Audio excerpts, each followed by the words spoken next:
Mobilität ist nicht länger nur etwas für die Elite. Die Revolution hat begonnen. Der neue Citroen EC3 ab 23.300 €.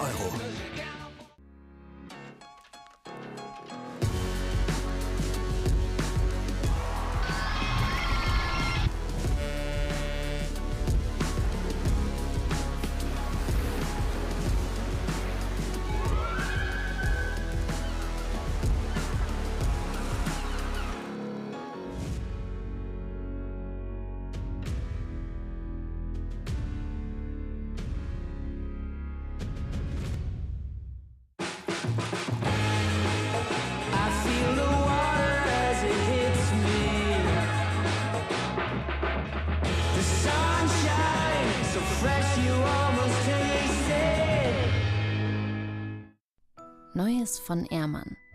Du hörst das Knistern, spürst die Vorfreude und schmeckst die Schokolade.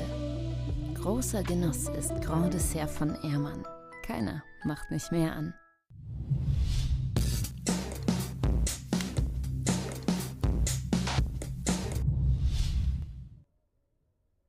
Welcome to day number 7, and it is a very nice day today for the Citroen Windsurfing World Cup. The sun is shining, and we wasn't sure if there was enough wind today. What would we be doing? It was looking like Slalom, and then Leonard Neubauer, the leading guy in the freestyle rankings, who has the most to lose, rigged up his 5.7, is out there pushing to get it on. And we are on now, so we are starting freestyle pretty soon. But what happened yesterday? Well, we had a little go at freestyle. We had some racing. Let's check out the highlights from yesterday.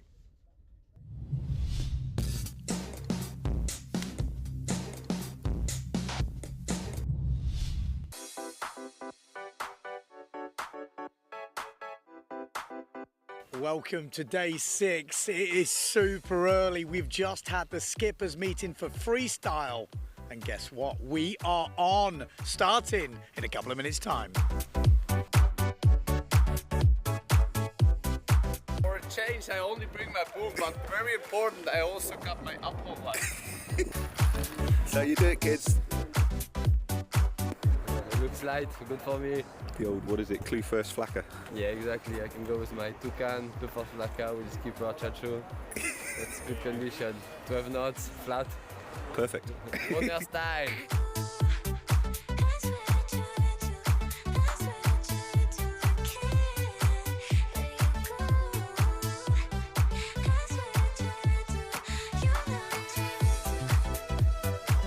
You ready for action?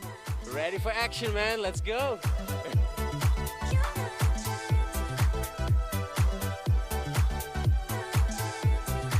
First time you've competed in foil against Finns, what was it like?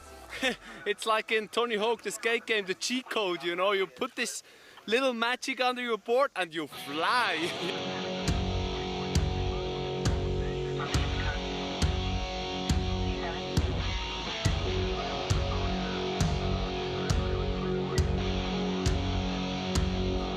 You both got through. Scraped it. Scraped it.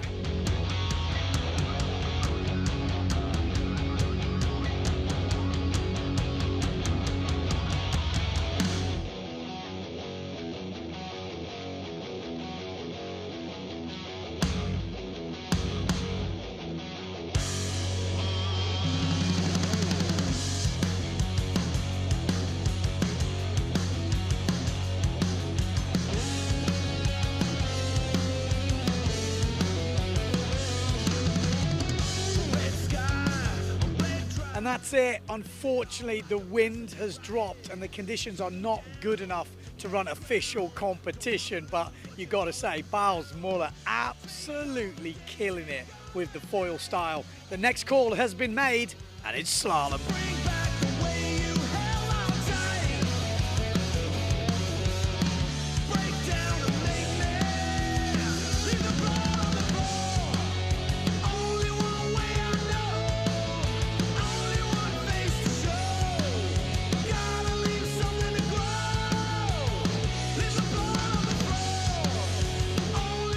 Johan So and Mortefon are the guys who have absolutely nailed that start. Then Marotti in second.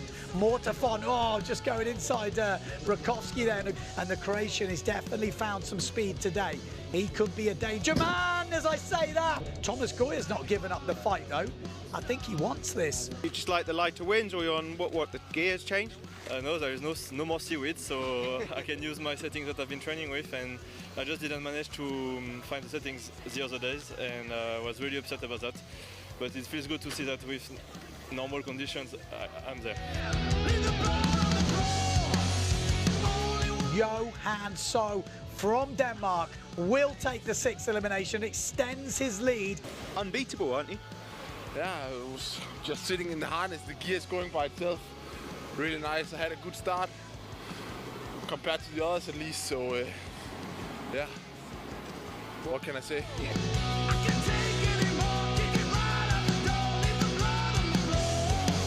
So there we go, that's it, 1 elimination today, but we've had some big moves in the overall event.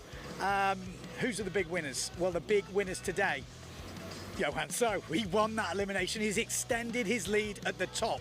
Mortefon moves up into second in the overalls, yes. So what's happened to Bruno Martini? Well, he didn't make the final. He dropped back to 5th. And Benedetti over the line early in the final. He drops back to 4th. And in 3rd place, Goyer crashed out in the semi-finals, didn't even make the final. We've also got a special mention from Maciej Rakowski. He looks in good form today, and he has moved up in the rankings.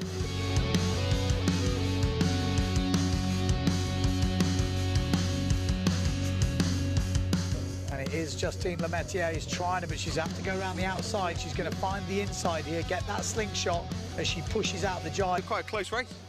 Yeah, it was a close racing today. I almost win a race. And it was quite light at the jibe. I was good on the reach, but a bit light at the mark. But Well done today, 2 seconds. You're pretty solid there now. yeah, I will try to win some races. Okay, well, good luck tomorrow.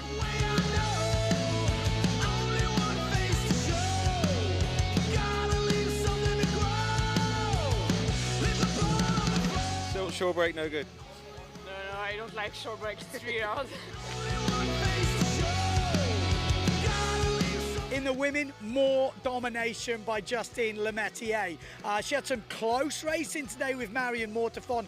Didn't sort of have it all her own way, but in the end, she was just too strong for the French lady. Mortefon, couple of seconds today, looks very consistent. Blanca Alabau in 3rd, but in the last one, she was pipped to 3rd by Femke van der Veen. So yeah, that's it for day number 6. Day number 7 tomorrow. The forecast looks similar, maybe a little bit lighter. Will we racing? You'll have to tune in to find out.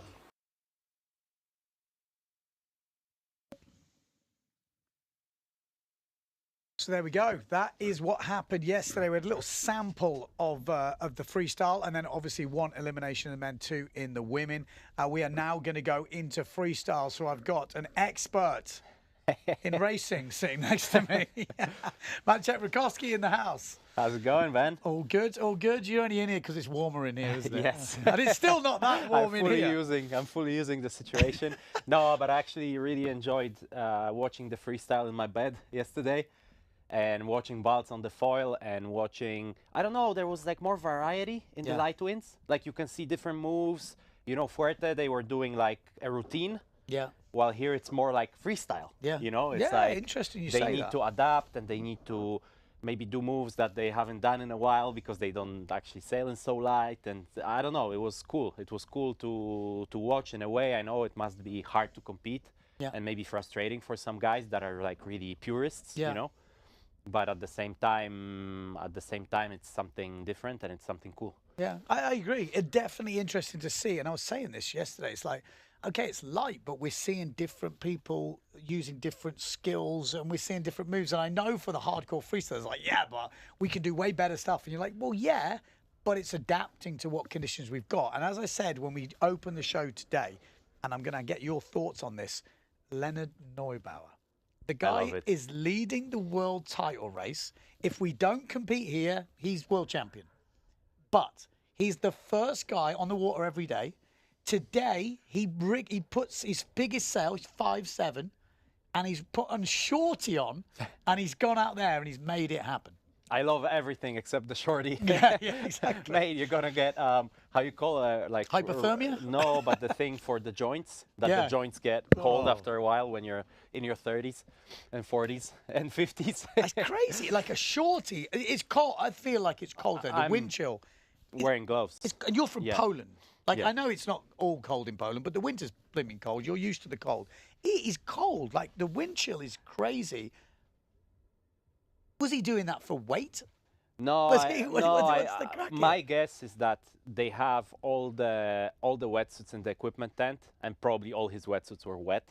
So he's like, okay, I'm just gonna go for a quick session, put on the shorty, run to the beach, Get the keep show warm. going. He got the competition started, which is, it's impressive because it just shows like his Confidence? mindset, confidence, and his, let's say, values are more important to him than his world title. Yeah. You know, which is impressive, and I think it's quite hard to do. Well, I was thinking about this. He's leading the world title race. He's one of the youngest out there. You know, he's the young up-and-comer. We've seen him come through the ranks. He wants there to be a future for freestyle. So probably in his head, he's thinking, well, we need a result here. We want to be coming back here. We want the people to see freestyle, you know, and I'm going to showcase that because I am the best at the moment. That's how, you know, and it makes sense when you look at it like that. You know, you're not trying to cover up and win this world title. He's already said he doesn't want to win it with just one double elimination in Fuerteventura, which, to be fair, is like a world title. I said it yesterday, the Olympics is every 4 years. It's one event. People are quite happy to claim that. So I don't think there's any problem with that. But in his eyes, he wants there to be more competition. He wants to prove that he's the best in more different conditions. And let's not forget, he's one of the biggest riders out there. But he's also one of the best in those light stuff, you know. I think he just has a lot of confidence in his gear and in those conditions. He feels very comfortable with the 5.2, even with the 5.7. He was on the doing 5.7 now. Yeah. I mean, we've got the first heat. This could be an interesting one. You know, Leonard's took the 5.7, but in this first heat, you know, we've got Anthony Runes and Gerdes from Germany. Maybe their biggest sails, and a lot of freestylers have got the biggest sails of 4.8. Yeah. A lot of them have a 5.2, but they don't like it, let's say. It's not a sail of choice. And you can see there's wind in the background. It has picked up as the sun, you know, is coming out. It's cold because the wind chill, but the sun will be, it's going to get warmer. I mean, it's kind of early-ish. And you know, with 12, it's probably, if you pull out the wind meter, it's 12 knots or 14 knots. But it's so cold that the air is super dense, so you feel power in your sail. You know, yesterday they were measuring 7 to 11. I was on my 6.7, fully powered, perfect, you know. But as you said, Anthony is one of the guys that he doesn't like the 5.2. I don't know if he has it or if he brought it, but I know he doesn't like it. Takumi Moriya is probably the lightest guy in the fleet. Probably has got the biggest sail for 4.8. 4.8. He's 55 kilos. And then Kiri is super efficient, but he's been hitting the weights, I believe, and he's probably 10-15 kilo heavier than what he used to be, you know, but he's still super efficient. So let's see, it's going to be interesting. Okay. Well, we're going to be coming up to that first heat pretty soon. We're going to take a quick commercial break and we'll be back to bring you the action.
Okay, so we're going into competition. Like I said, we got 4 riders out on the water at the moment.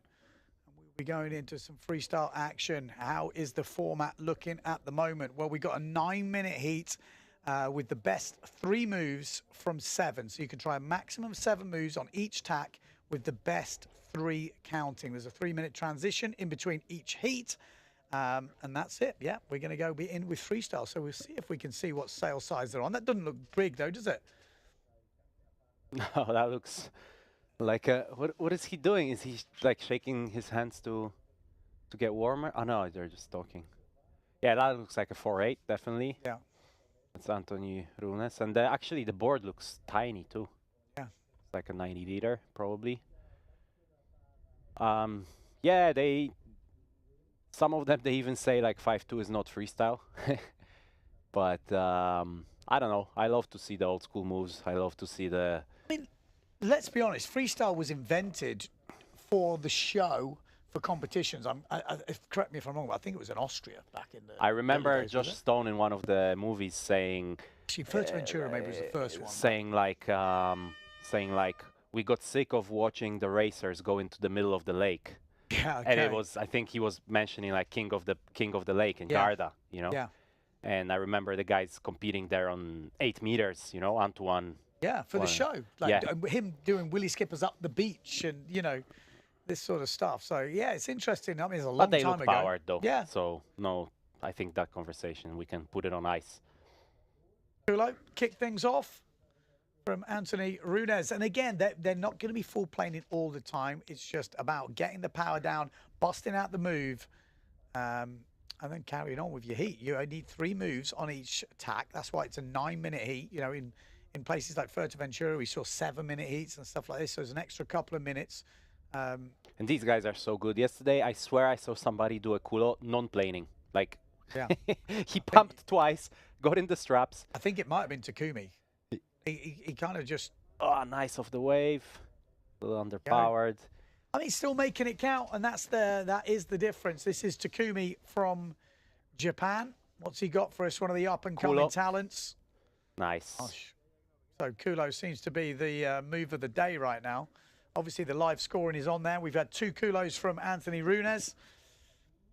We've had a Garubby from Gerdis. We've had a Kulo from Takumi. Oh, he's going backwards. Now that is worth the point. That's freestyle. Now that is freestyle. Let us know on YouTube where you're watching from, who you're cheering for. This is the 40th year of this Sylt World Cup as well. Obviously, Citroen is the title sponsor this year. How do you say Citroen in Poland? Citroen. Citroen. Yeah, but I think here they say... Yeah, they say Citroen, no? Something like this. I don't know. Yeah, I don't know. It's French, so we should. Well, you say it however you say it in your country, I think. Yeah. Yeah, we're busting out moves. That is what's happening, really. Costa said clearly only lightweight athletes have advantage in light wins. Well, not in racing. Racing. No, but also he probably means freestyle. I mean, Lennart's probably the heaviest in the fleet. Yeah. Like... He's definitely in the 80s. Like, yeah, I think there would be an advantage to being lightweight in these type of wins, but you've got to have the gear as well. You know, if you're big, you've got to have the big gear. I think we're going to see Amado Vrieswijk struggling because he hasn't got as big a gear as Leonard. Yeah, and he's 100 kilo. Lennart's probably 80, 86, 80, maybe even less, 82. Again, I know you're not from the freestyle world, but you're going to have an opinion on this. Opinion on most things like me. But, you know, how do you make it out? So we've seen Fuerteventura, full power, crazy action, like high winds. This is obviously different. It will have as much weight in the title race. You got any problems with that? All good. All good. Yeah. Look, yeah. The wave sailors competed in, I don't know how to put it nicely, very challenging conditions, not to call it, you know, dog poo conditions, 5-3, onshore, whatever. You perform in this. We competed, the racers competed in gusty, seaweed, whatever, you know. Really also kind of bad. And we weigh Fuerte the same as we weigh some other contests that are not as pure or not as not as high performance maybe. I do find it interesting though that the cream does rise to the top. Always. In the end, you look at Paré and Brasinho the other day. I was thinking, well, they for me were the two best in that competition. And I bet you here in the as freestyle as well. Exactly. You can have a few like few standouts sort of out of nowhere, maybe Takumi, maybe let's see, but some funnels getting thrown down out there as well. Yeah, and a nice no-handed flaka as well from Takumi. I like to see those moves, like no-handed flakas, and Steven has a bunch of cool light wind moves. I don't know if maybe you need flat water for the barracudas and the that's the Willis Kipper chachu, right? Type thing, and the regular stance chachus and all these kind of things. But like you say, this is freestyle, and that what you've got to do. That's your playground. Okay, do what will impress the judges the most and get the best score in what you've got, and that's the skill. It's not trying to pull off the best moves that you can do. You can't always pull off a double forward loop. You can't always pull off a push forward. You can't always pull off big tweaked air on a super section. You have to do with what you've got. If we compare it to wave sailing, same with slalom. I think if you put it on that scale of like who's the purest and who's the most competitive, like it will be freestyle, waves, slalom, right? So in slalom, you're really focused on beating your opponent. Yeah. No matter which way, what gear, whatever, no? Yeah. Doesn't matter. And then freestyle is the opposite. They're really focused on like the best moves and filming the best edit and this kind of stuff. Like in Fuerte, I'm always pretty shocked that nobody actually trains where the contest is. Yeah. They go to the best, to the best spot because that's where they can pull the best moves. But if you want to perform in the contest, so it's a little bit of a different mindset. And I'm with you. I would have a wind limit for freestyle, and then whichever gear, whatever you need to do. Well, look at this, 24 points from Takumi so far. I mean, he's been busting out the moves, solid score. I mean, is destroying Kiritoda right now, and he is one of the he is the new Kiritoda from back in the day, like this is a guy who weighs 55 kilos, and he is doing some damage. We saw it in Fuerte in the really strong winds, and we're seeing it here in the light winds. He is going for it. Anthony Runa as well, over 20 points at the moment, leading ahead of Gerdes with 2 minutes 20 on the clock. And the judges will definitely be looking at that, and you can see there is wind enough to play in and bust out the moves. And I'm sure there's a lot of freestylers out there that this is the conditions that they go freestyling in.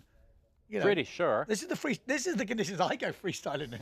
Yeah. Usually if it's windy in this, I'm going wave sailing. Yeah. But in this stuff, but this is what you say. Like freestyle was the light wind wave sailing type of thing, or the bad flat conditions. Water, and then it evolved into something incredible. What they're doing now is absolutely incredible. Busting out punches. Just a little wet. Just a bit wet. Anthony, we have to give a shout out to Anthony. I remember like reading a magazine back when we had printed magazines, like 2005, and him doing like massive shakas in Pozo. Yeah, I was 19 years later.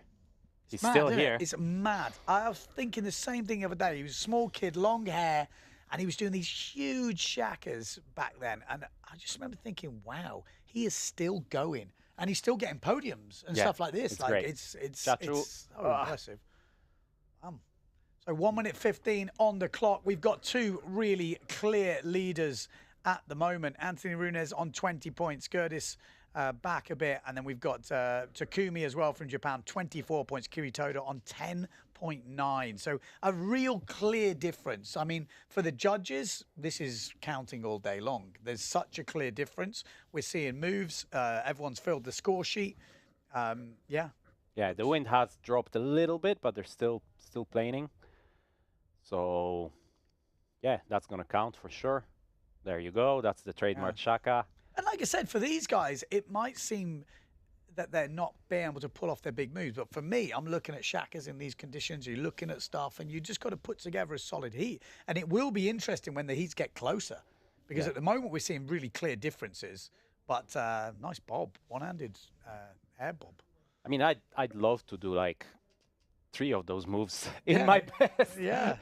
So it's still super impressive. But let us know in the comments below. Are you enjoying this type of freestyle in these conditions? We're still There seeing you go. big Yentl, moves. Yentl warming up for his Yeah. heat. Just he has that extra pop, doesn't he? Yeah. I really enjoy that in Fuerte. There we go. First heat of the day. Little E-slider to finish things off for Kiri.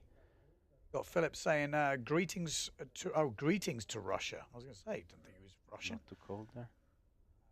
We obviously got a Russian watching. Few people watching from different countries all over the world. I would like to pronounce that name from Russia, but there's no chance. Dmitry. How do you read that? Well, it's the Cyrillic alphabet. Okay. I kind of took a few lessons. So we've got the highlights coming on from that heat, but it will be Anthony Runes and Takumi that goes through to the next round. Interestingly, there you go, double placa. Just seeing who Takumi. So Runes will go against Testa in the next round, and Takumi will go against Steven van Broekhoven.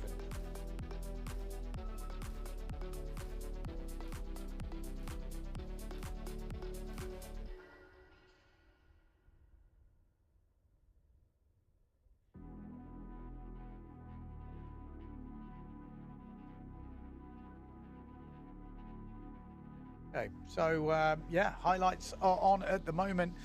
Just in case you didn't tune in yesterday, we've already seen Sugi go through from this first round. He's going to go against Muller in the next round. We've also seen Agajan go through, goes against Bosson in the next round. Smit went through, Antoine Albert went through. We saw Dieter van der Eycken go through, he's going to go against Yentl Kers. And now we've just seen Runes go through, he's going to go against Testa. And we've seen Takumi go through, he's going to go against Van Broekhoven. Next up, we're going to have Vreeswijk. There we go. That's going to be interesting. Amado Vreeswijk. This will be interesting because he's a big fella now. He's about 100 kilos. Yeah, 100? he's in the hundreds for sure. Yeah. Yeah. Look In at the those hundreds. guns. Chrysolopoulos. Chrysopoulos. Yeah, there you go. Chrysopoulos. Chrysolopoulos. My Greek names, I think it's just a mental block in my head. It's actually not that hard, but my brain just starts going. But you know, crazy. they're also they have the Greek alphabet, and this is kind of spelled out phonetically. Yeah, sort of. I don't know. It's Yes. funny. Maybe somebody watching in Greece can explain. No, but that us. makes sense. That makes sense. We've also got who else have we got in this? We've got Sam and Steve and Marconi. So yeah, first look at Amado Vreeswijk. You read those results, and it's like business as usual type of thing, which shows you that the conditions, like you said, the cream rises to the top. And I'm saying Amado, but he will be able to bust out some moves. He's one of the best at being able to just create pop. And there we go, just a shaka of literally nothing with no power after pumping to get going 3-4 meters earlier. He's super agile, you know, like the reason probably he's like my height, and people ask me, hey, why aren't you like 105 kilos? And I'm like, because I can't move. Yeah. And Amado moves like a cat, you know, at this weight still. So so it's really impressive, really light-footed. You think of guys like Antoine Albo or Bjorn, like early in his career, you know. Super big guys, but still super agile, and Amado's definitely up there. Antoine Albo's a great example. I mean, he was freestyle world champion. 2002. Crazy, you know, like Antoine Albo, and people are like, oh, shut up, and you're like, man, the guy is so light-footed. You see him in the Luderitz Speed Canal. He jumps on that board, gets going better than some of the younger, lighter, fitter guys. It was crazy. The guy's got mega talent, and I think some people forget that. Same with Bjorn. You know, obviously these guys are cracking on a bit now, but even not so long ago, they were pretty agile for their size, which is, I think that's kind of the Antoine thing. sent me a few videos of him wave sailing and still, you know, doing push loops and like letting go mid push loop, and he's still, you know, he's well in his 50s and enjoying. Well, he messaged me the other day. He's definitely missing the racing. Yes. You know, he's watching there the you racing. go. Oi! The Willy skipper. Yeah. A Willy skipper. That was nearly a Willy skipper. I think he, the feet get so cold that you kind of lose a little bit of feeling. You know?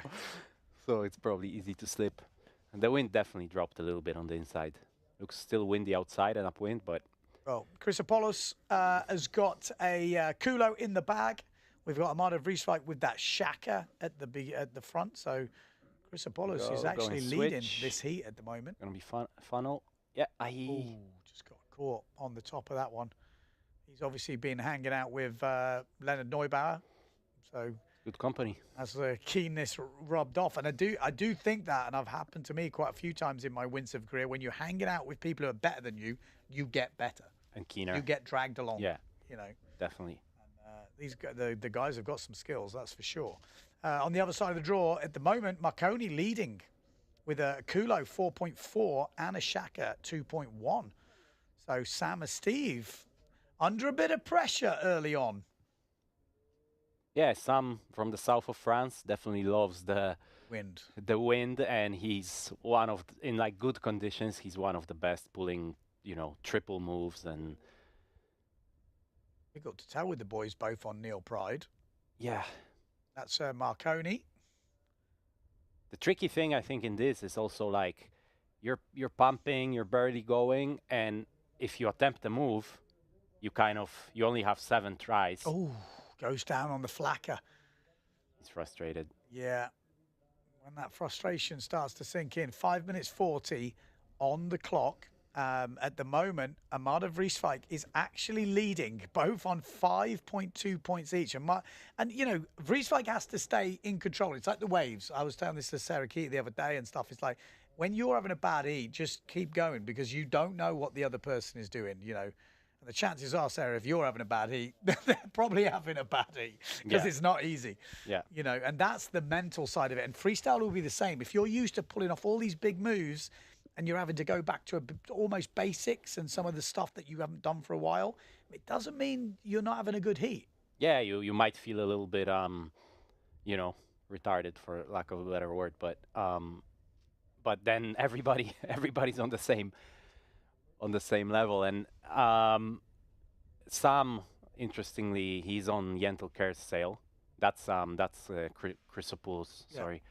But Sam borrowed a sail off of Jentel, which is probably a 5.2. Probably doesn't own a 5.2 at all.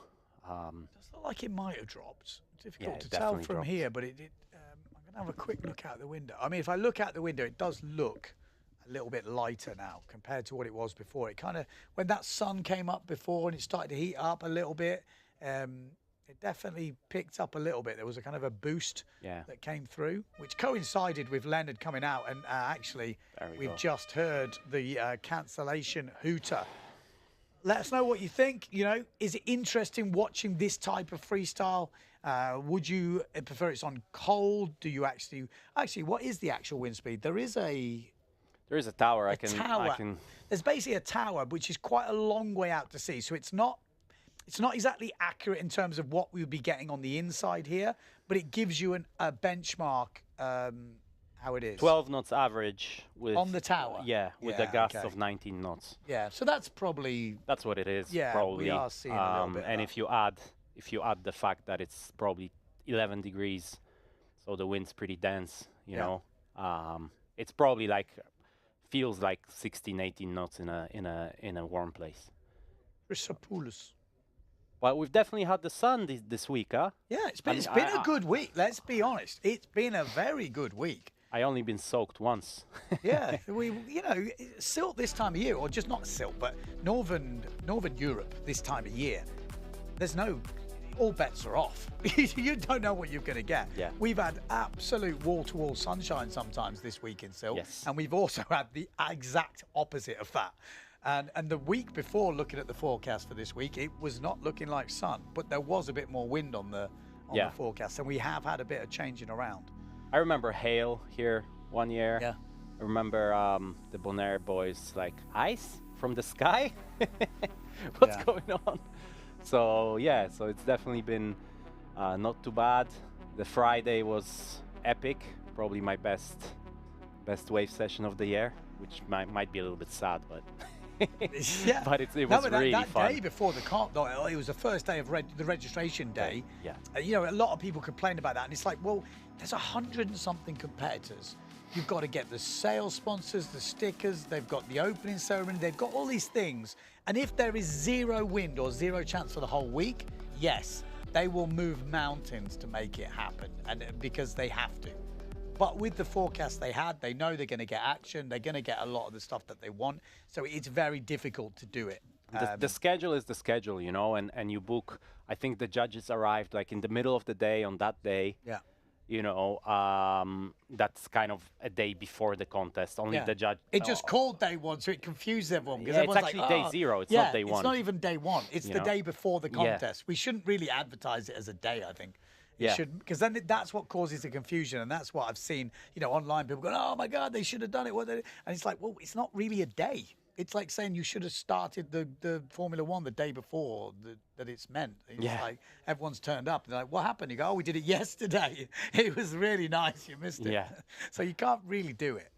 Yeah, and the forecast was good there, you know, and it just happened that the pressure kind of moved, and it went from being like straight north to northeast, or straight south to southeast, and Yeah. you know, so yeah, it's tricky, you know. Here in North Europe, you know, you don't generally check more than 1-2 days ahead, because it changes so quickly, you know. It's not like you have a high pressure or a low pressure or something and it just stays there for weeks, Yeah, like in yeah. the Canaries, you know. Well, we see in that long range forecast. I'm looking at Tyree as well, because there's a competition after this. One day, totally white, no wind. Next day, there's like 45 knots. You know, like the systems, the way they're moving at the moment is crazy. Right, just have a look at a few more comments coming up. What have we got here? Wavecamp Windsurfing saying, actually, every company has freestyle sales about 5.7, so there's no need to use a 4.8 and complain about the conditions. Just like I say, it's good to hear you guys commenting. Phil says sailors were planing and they cancelled it. Agree with Matt Check. Freestyle was born of something to do in light winds with no waves. Now they want to use 4.8 sails as their largest. Again, it's interesting. These are your views. Everyone's got an opinion. There's no right or wrong, but everyone is welcome to an opinion on this. We've got Moki saying, what I don't understand, even with the offshore yesterday, it was so much more wind. They made a second day of slalom. Not yesterday, the day before. Yeah. Yes. But again, there is a problem here, because there's a big event site. Everything is catered for here. Over the other side of the island, they had 4.0 weather kind of onshore. Now, in an ideal world, you'd move it over there for the day, but the logistics with the live stream and everything else is super difficult. Yeah, and a few years ago, like, they could go out and judge of a boat. Yes. But now we have live scoring. The judges, they have their iPads in their hands, and they need to be online in order for you guys to see the live scores. So then it's like it's a bit of a stinky compromise. Yeah, you yeah, know, it's difficult, but because also then they could run freestyle, but there wouldn't be live scoring, because they would have to judge on paper, and it's like, do we, you know? So then it's really hard to be a head judge, because you look at the conditions and you're like, okay, it's good slalom, or it's but also, or we bend over backwards. You're not judging from a rib.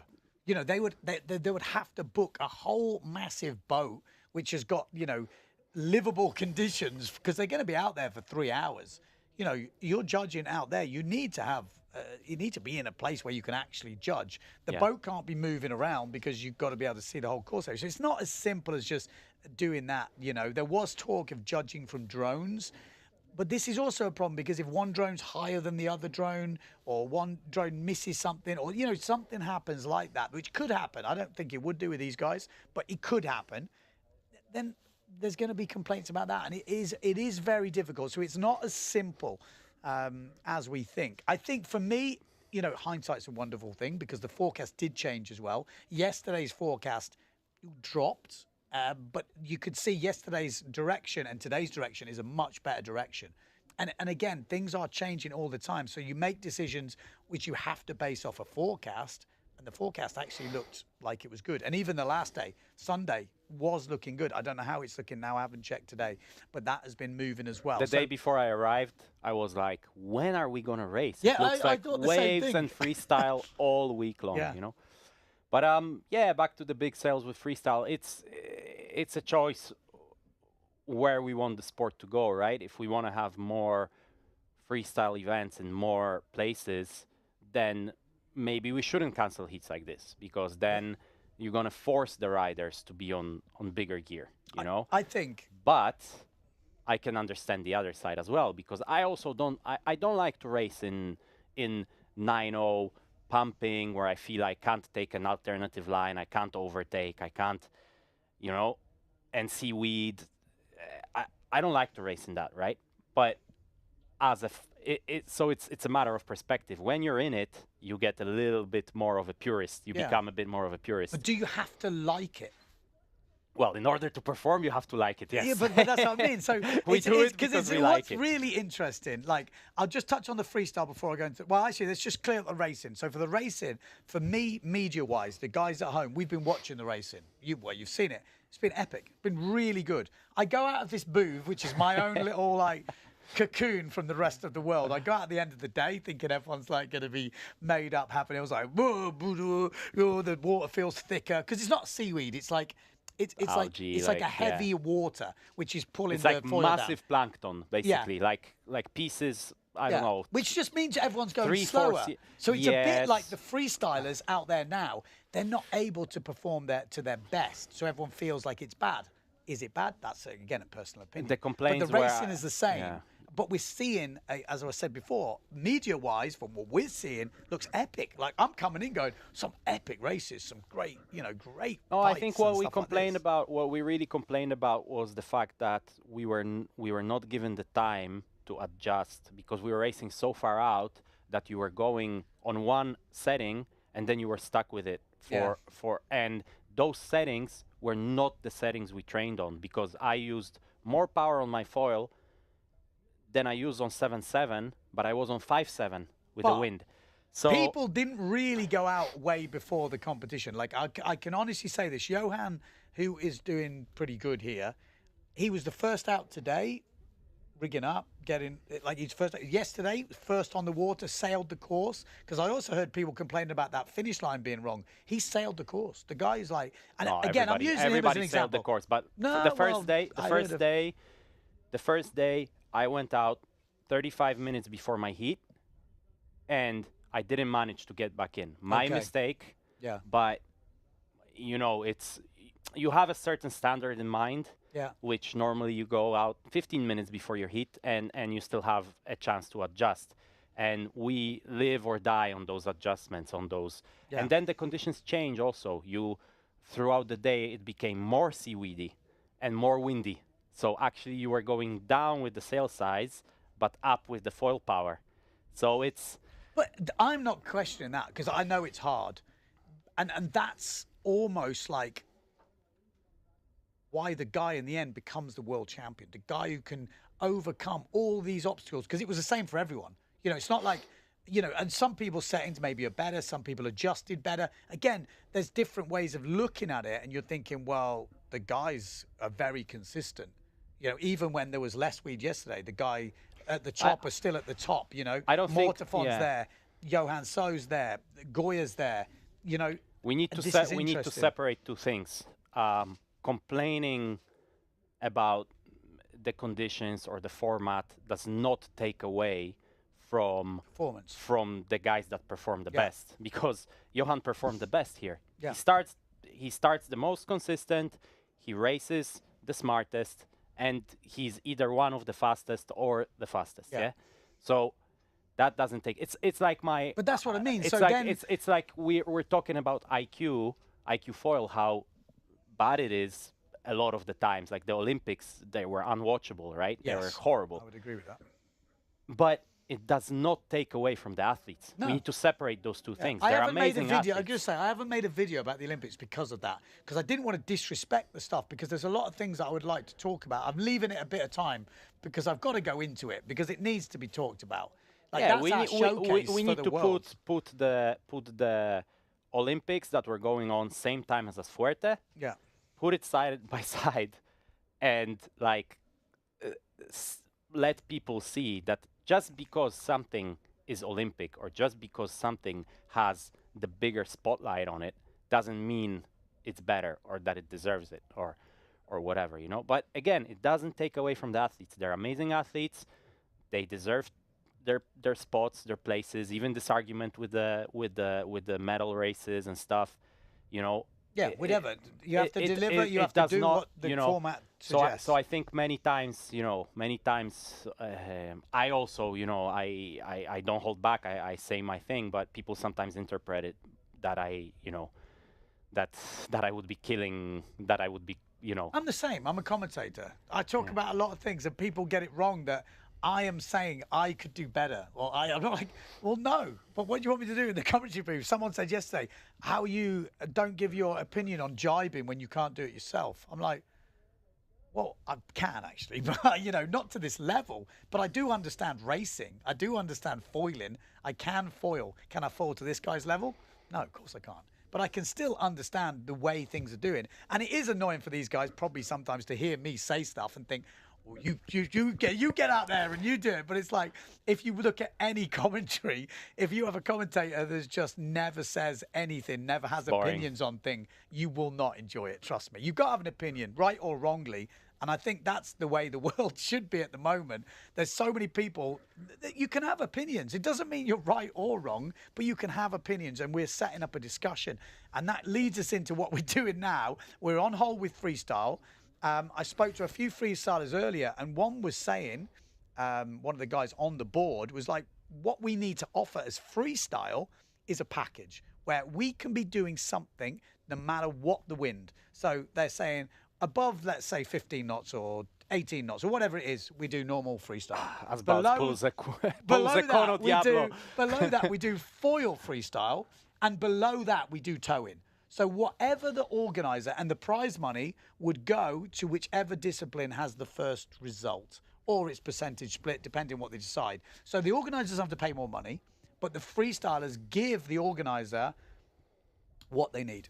Yeah, more work for same money. Yeah, but that's it. No. When you haven't got the product and you're dealing with other products, you have to find a way to put yourself ahead of them. No, 100%. And this is what freestyle, I think, is about.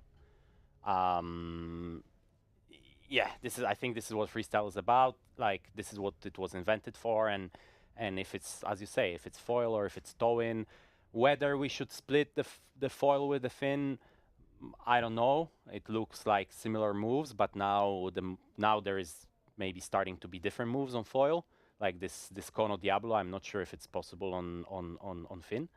I don't think it is. Yeah, well, because you have so much more power. You have so much more power in the sail. Yeah. That's why, like, clocks and barracudas and all these things are done only in light wind chachus, right? So yeah, this I don't know, because when we raced, I was like, put the course and let the fastest person win on whatever it is, right? But then now we split. We found a way and a cool way to broadcast the fin, like to show what it can do, and I like it too, So maybe I'm a bit too positive with the foiling, but I don't know. I kind of like it what Balz is doing, and I feel like it's the same. It's the same thing. It's still freestyle, but if they split it and they decide it's under a certain wind limit, whatever, just do yourself a favor and put an overall. I agree. And put an overall champion, because then it makes it clearer for the public a little bit. You know? And like what I've seen is, over the years, I think towing sometimes has got a bad rap. But you've got to remember, whenever we're doing towing, it's because there's nothing else happening. And what is so cool, I think, with towing is the pictures you get, the media you can produce with no wind. It is good. And if you'd seen the stuff from Geneva with the wakeboard boat. Yeah, Yentel's triple like rotation. Mass and height. The height you're getting, do you want to see it all day? No. It's a show, and it's an organised time. That is the cool thing with that. And I'm not saying we're going to start organising towing events per se, but it is nice to have that option on the side of, let's say, the foil freestyle and the fin freestyle. And you can be an individual in each discipline if you want, but obviously the one who gets the most credit will be the guy who is the overall champion. And I think that's the same with slalom for me right now. Yes, you're going to have a foil slalom champion. Yes, you're going to have a slalom ex-champion. But for me, I'm interested who's the overall champion as well. You're preaching to the choir, Ben. Okay. If it was up to me, we would have an overall world champion out of 2 disciplines, Yeah. like meaning racing being one, Yeah.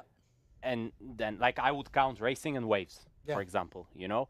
And yes, probably the level would be a tiny bit lower in both of them, but you would see Koster racing, Yeah. you know. You would see Tati having motivation to stay in the freestyle. You would see all these things. And I grew up idolizing these guys that were amazing all around sailors. Me too. Peter Fallwater, rest in peace. You know, Ross Williams, Robbie Swift, Baker, Albo, Nick Baker, like- Antoine Albo. Yeah, that's a little bit before my time. Yeah. But you know, but absolutely idolizing those guys, and maybe I'm biased, but I would love to see that.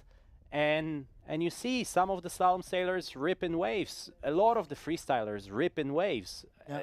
You know, Amado is amazing in both. You know, so there is a value to that, and I don't know if we're tapping into it, you know, at the moment. But it's also interesting as well. Like Patrice Belbiot was in here yesterday, and literally when I said to him, he was like, "Well, the overall thing was just the thing." It was almost like the individual ones were like, "Yeah," but it wasn't. It didn't carry even slightly the same weight.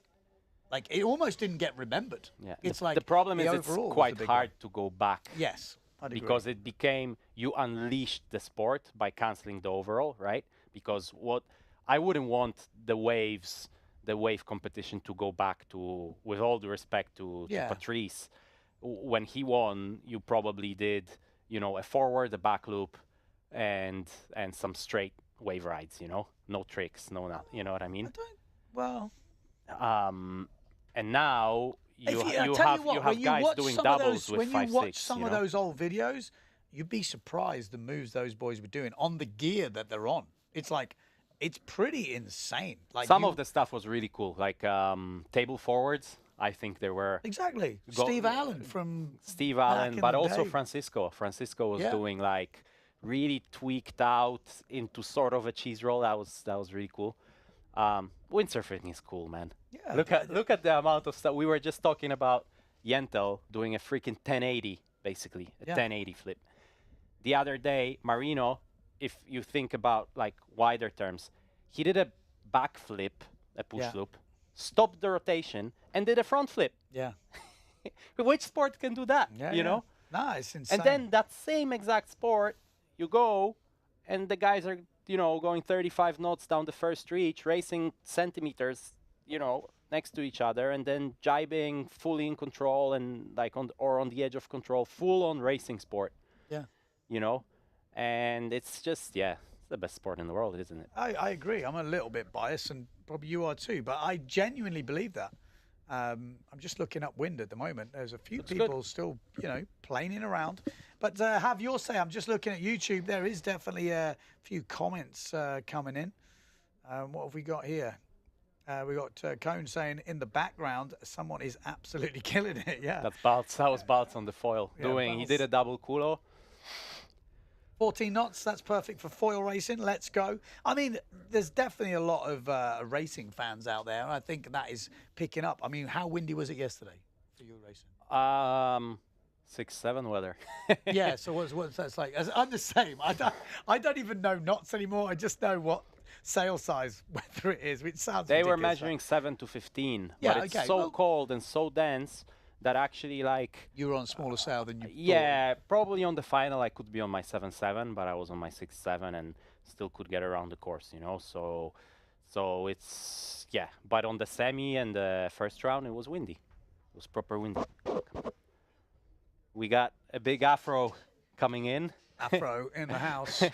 And I'm very, very gladly gonna step away because we might go racing. I don't know. Yeah, maybe. I need to kind of... We need to go and find out what's going on. All right, 20 dude. minutes till the next announcement. Thanks for joining. Thank you, Ben. Enjoy the day. Thank you, everybody, for watching. Might see you on the race course. Yeah, no, we'll definitely get some racing today, but let's see when, and you can even, see the sails rigged on the beach. Yeah. And Well, I think what we'll do, we'll take a quick commercial break, and then maybe we're going to get Sarah Keita in the house, so stay tuned.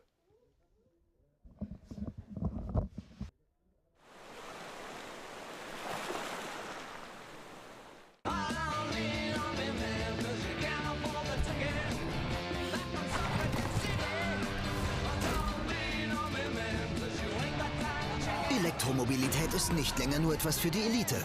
Die Revolution hat begonnen. Der neue Citroen EC3 ab 23.300 Euro.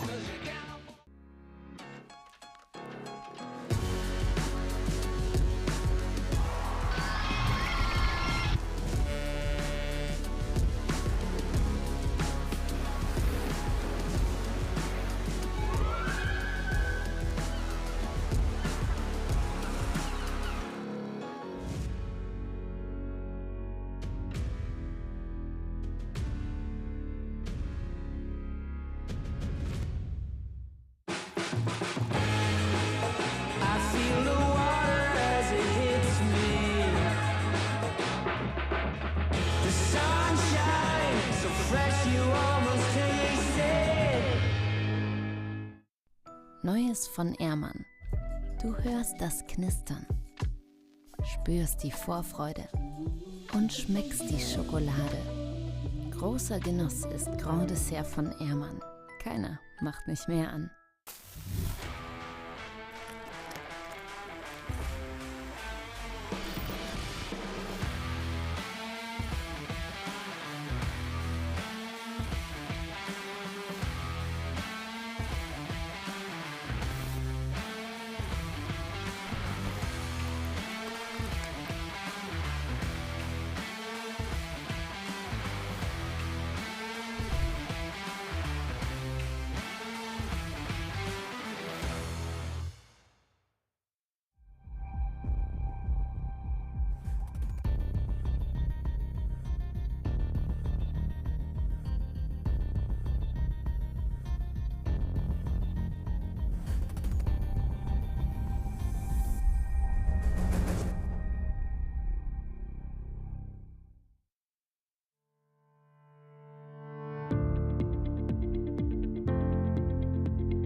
Got me upside down, spinning around you.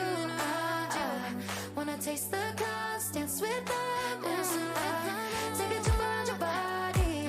Boy, I love the way you got me. Starry-eyed, got me starry-eyed. Got me upside down, spinning around you. Wanna taste the clouds, dance with them.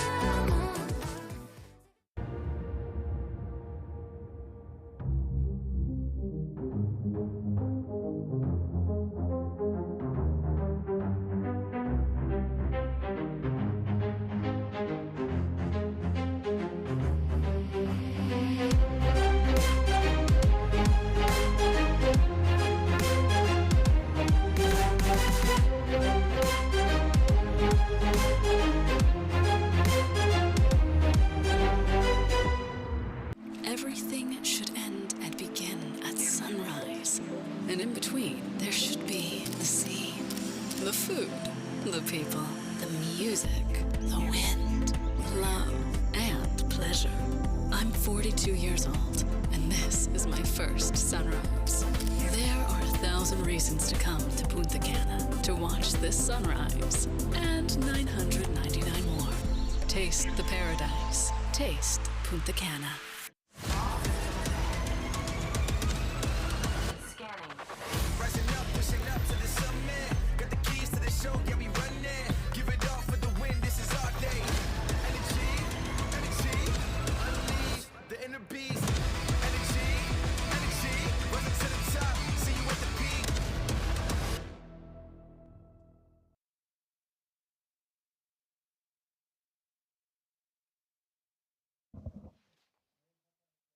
All right, we're back and we are going into freestyle action. We've swapped out the co-commentator and we have now got the 14 times freestyle world champion. Is that that was a guess? I actually don't know. You don't know. You still don't know. 14 or 15. Last year I actually had one. I forgot. I think it's 15. 15 now. Could be. Oh yeah, because we've added another one this year. Yeah.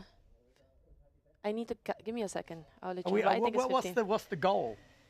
I don't think the titles are the goal necessarily. It's just no, but you must think. John Sky has a goal for me. John Sky tells really? me I need to make it to Björn Dunkerbeck's titles, Really? and he has like 44.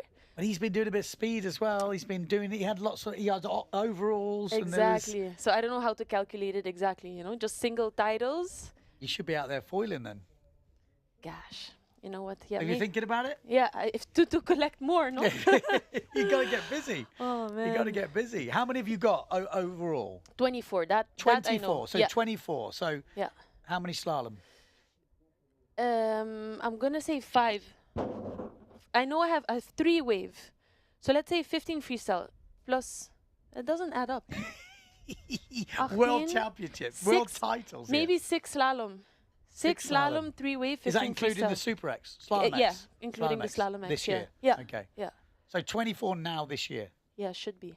I know it's 24. What's Albo on? I think it's 24. I know, I was about to say it's close. All right, we just heard a hooter. That could be the red flag, it could be the green flag.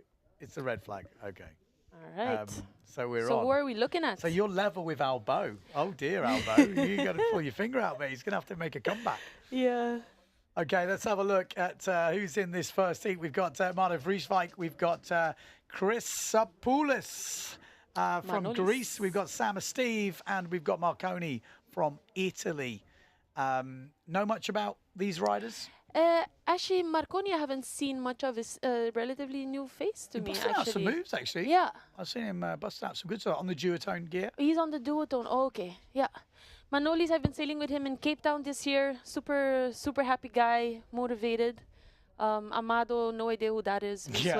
Haven't seen him ever. Look at the size of him. Look at him. His arm is as big as some of these guys' legs. It's basically, kind of ridiculous, isn't it? Over 100 kilos now. Well, let's see. But the guy is still light on his feet. I'm always impressed when I watch him freestyle. It's like he doesn't lose the touch, really. So. Impressive to see. So that is the first heat coming up. It's going to be man-on-man. So Vrieswijk against Chrysopoulos. We've got Sam and Steve going against Marconi. The last heat we tried to go got cancelled. The wind does look like it's filled in. And there's guys busting out moves left, right, and centre. What do you think about freestyle in these conditions? Where are you standing on the minimum wind strength for freestyle? Yeah, it's the wind that's a bit difficult because looking at the water, it's a bit choppy and a bit swell. But if it's windy enough, that's fine. But because it's so light, it makes it very difficult. It's lighter actually now. We're looking at the drone. I think it may have dropped a bit. I actually thought it picked up, but. If it was some actual swell, it would actually be nice because you can go down with the wave, but it's like right in between. So yeah, because it doesn't matter how much wind. If you're going into a back of swell, we see it in the racing as well. You just can't get any speed, so you've got to time your run, which is kind of helpful because you can, but you get a very short kind of. Well, we saw it with Amado before. He basically pumped onto the plane, down a little bit of a swell, shaka, but all within 10 meters, like a crazy. So it's a different skill. It is definitely, call it gust riding. What would you be doing in these conditions? Yeah, so I actually overheard the boys talking in the tent yesterday because they were discussing, you know, what level of freestyle do you want to show? Because some people are saying like, oh, we can't do the power moves, this and that. But freestyle is also spocks, flacas, all the sliding moves. You know, that's how it started out. And in the end, it's a competition. Do the best moves you can do in these conditions. If you can't do power moves. You do everything else that's available. The most sensible, I think. I think so. I think that's what it is. You showcase what you can showcase in the conditions that you've got. Yeah. I mean, that's what the organizer's paying for. Exactly. He's like, put me a freestyle show. He don't mind if you're not doing your best move, but he wants to see what you can do in these conditions, you know. And then does that change if there's a world title on the line and you've already had one? Well, in racing, it doesn't. You know, you have light wind races, you have strong wind races. Exactly. Kind of interesting. Oh, they're going. Yeah. Yeah, it's Amado might not be going. This should be Marconi then? Yeah, Marconi. Okay. What's he got for us? Blasting out to the outer limits. Oh, good timing. Nice one. Pretty solid way to start the heat. That Kulo. looked effortless. He's Bang. on a 4.8, it looks like. Oh, no, it's a 5.2. 5.2. Yeah. Okay. And Mardo's on a 5.2 as well. Sam going for the double flaka. Nice sail. Very colorful. It is, isn't it? It's different. Yeah. Is that proto or new? Looks like it. I'm not very sure. You jealous? I mean, You seem a bit like, oh. I like the Oh, pink. like that, is it? Where's mine? All right. So Marconi, yeah, he was right out on the far end of that course area. On a 5.2 as well. Doesn't look a big lad. So, you know. He looks pretty light, yeah. Amado is 100 kilos and on the same size sail, if I'm not mistaken. I bet he's on the 100-liter board though. But Yeah. oh, nice, cool as well. So Sam and Steve. Still busting out the power moves. Yeah. It's difficult to see. It's such a big course area, and this is the problem the judges are going to have. You know, we've got guys all over. Flacker action. So are the heats 10 minutes? 9 minutes. 9 minutes, okay. 9 minutes. And then 3 moves. 3 moves from 7. So you Yeah, can sounds try about right. 7 moves, if you can do 7 moves, but you could if you wanted to, but they will take the best 3. Sam or Steve, is this on the outside or Chrysopoulos? This looked like Chrysopoulos, Manolis, yeah. Manolis. Like the color scheme. Well, there we go.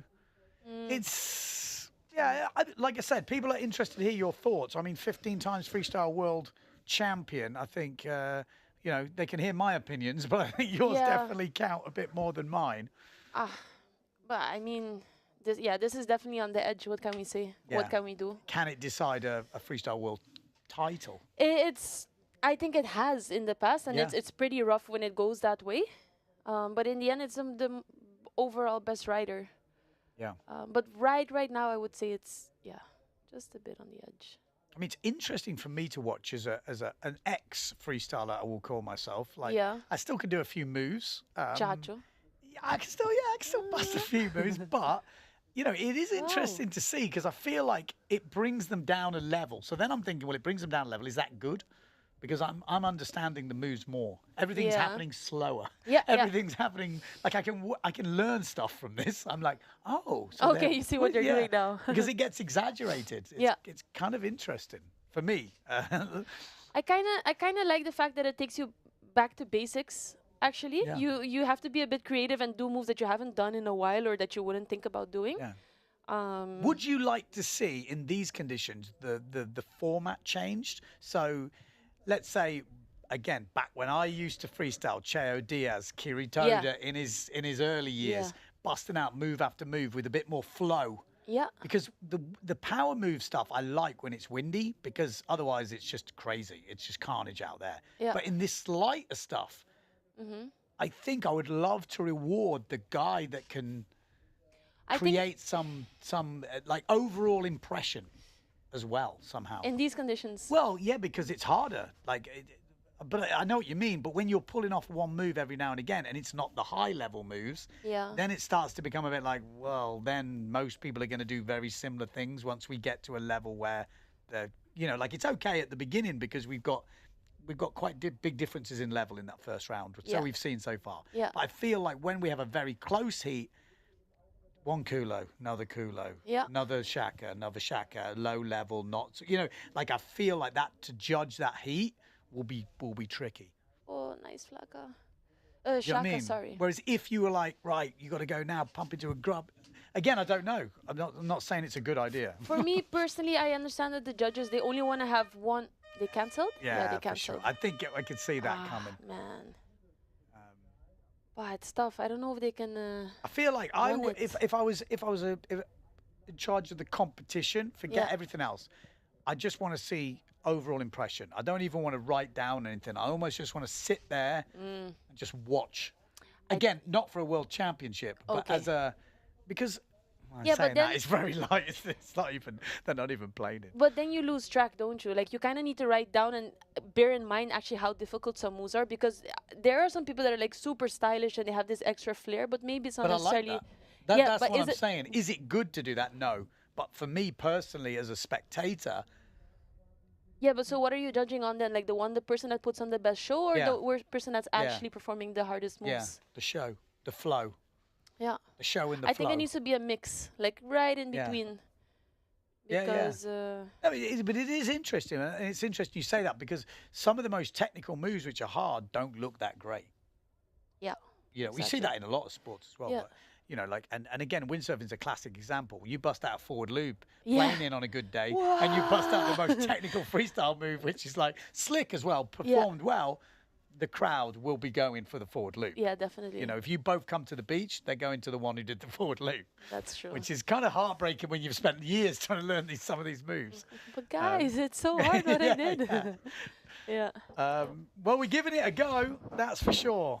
Mats Knudsen said, give me a planing donkey jibe any day. What's a donkey jibe again? I know the monkey It's jibe. weird. but- I thought it was upright. Weirdly, because I went and did a video about this. I did like 10 jibes. Yeah. And I was looking through old videos. I was trying to work out, you know, extra, give some ideas. And the jibe that I thought was the monkey jibe or something was actually a donkey jibe. That's the one where you go backwind and then do like a downwind 360. No, I think the donkey.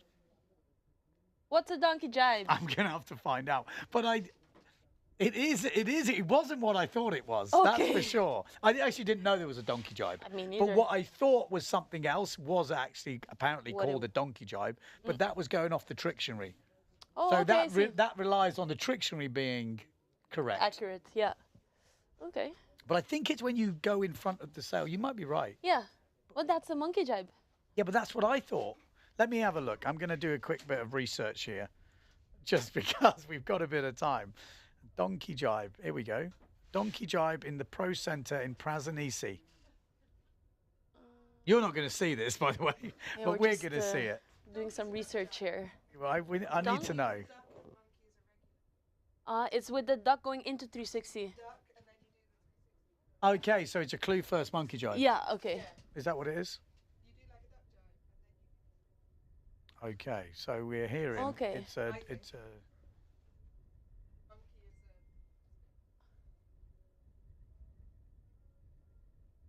Hey, hey. Ooh. Actually, that looks very Look relaxing. at that, Yogi T. That's where we should be. I should join. I need to join. I was Yeah. actually doing a bit of like stretching this morning. I won't call it yoga because it definitely wasn't yoga, but I did some stretches. Mm. It's It's more like meditation going on over there. yeah. I think that looks good. I love it. Gonna see this. So a yoga session with Yogi T every day at 11. Yes, that is right. It's a clue first monkey jibe. Okay. So I thought that was just called a clue first monkey jibe, but apparently it's not. It's called a donkey jibe. Donkey jibe. All right, So there good you to go. know. There we go, Yogi. So you could go down. If you are in Sylt, you can get down 11 o'clock. Well, they've been doing that for an hour, have they? I doubt they've been laying there for an hour, but It's 12 o'clock now. God, that looks like oh, maybe that's the end of the session. yeah, I guess so. 'Cause I usually fall asleep at that point. Yeah. Have you ever done that? Yeah. Yeah. Yeah. Because they say I'm always a bit. I think that's why I couldn't be hypnotized. I'm always a bit like cautious. Are you? So at the end of a yoga session, I'm like, oh, hang on. Your eyes I'm open? like looking, is everyone else asleep here? I'm not fighting it. I'm fighting it. I think I'll join tomorrow. Well, why wow, not? we can 11 see the o'clock. other side of the island. What a view. It's mad, isn't it? When you see it from amazing. here, it does change the whole view of the whole place, Yeah. I think.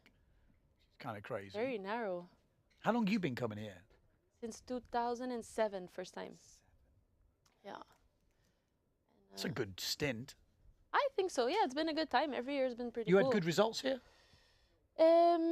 Historically? Is it You one of know, your... actually, the first couple of years I was just hanging out here. Okay. And then joining the waves every now and then, but I wasn't very serious. But then since 2000, Because they didn't have freestyle here. they didn't have freestyle, but they would have like the overall Yeah, the prize prize givings, giving, and the okay. event was huge, and Yeah. you know, it was just a good place to be every year to meet all the riders and lots of the big guys of the companies would be Yeah, here. well, a So lot of contracts have been decided Yeah, here and exactly. talked about here. It is kind of a big one. Yeah, It yeah. still is, I guess, but It there still was is. definitely a bit earlier in my career, which was kind of the late 2000s. Yeah. It felt like there need was to a be in lot of Sylt. like you'd see someone go off with a brand manager, Yeah, and you'd be yeah. like, oh, Yeah, and the yeah, yeah. rumours would start.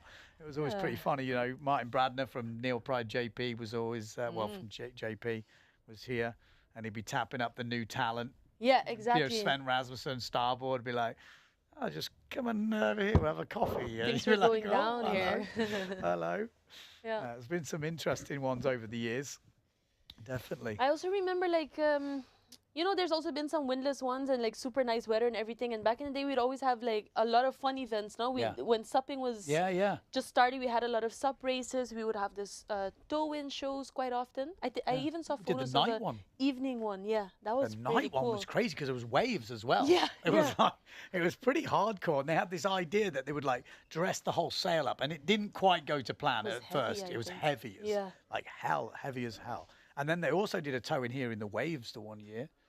I Yeah. think when Ricardo and that and Ricardo Guito was and these there, yeah. boys were like, yeah. It was, We've done lots of stuff here. it's been mad. Like when you look at it, and I've said this a few times, or I saw a program on it saying basically when you do the same thing every time, your memory kind of blends it all into one. And it's a bit like that for me for Yeah, Sylt. I have yeah. to start talking about it, and then I'm like, oh yeah, the night towing. Oh, Yeah, this happened, this, that that, and you happened. start to open up the whole thing. Yeah. But this is look at that. It's crazy.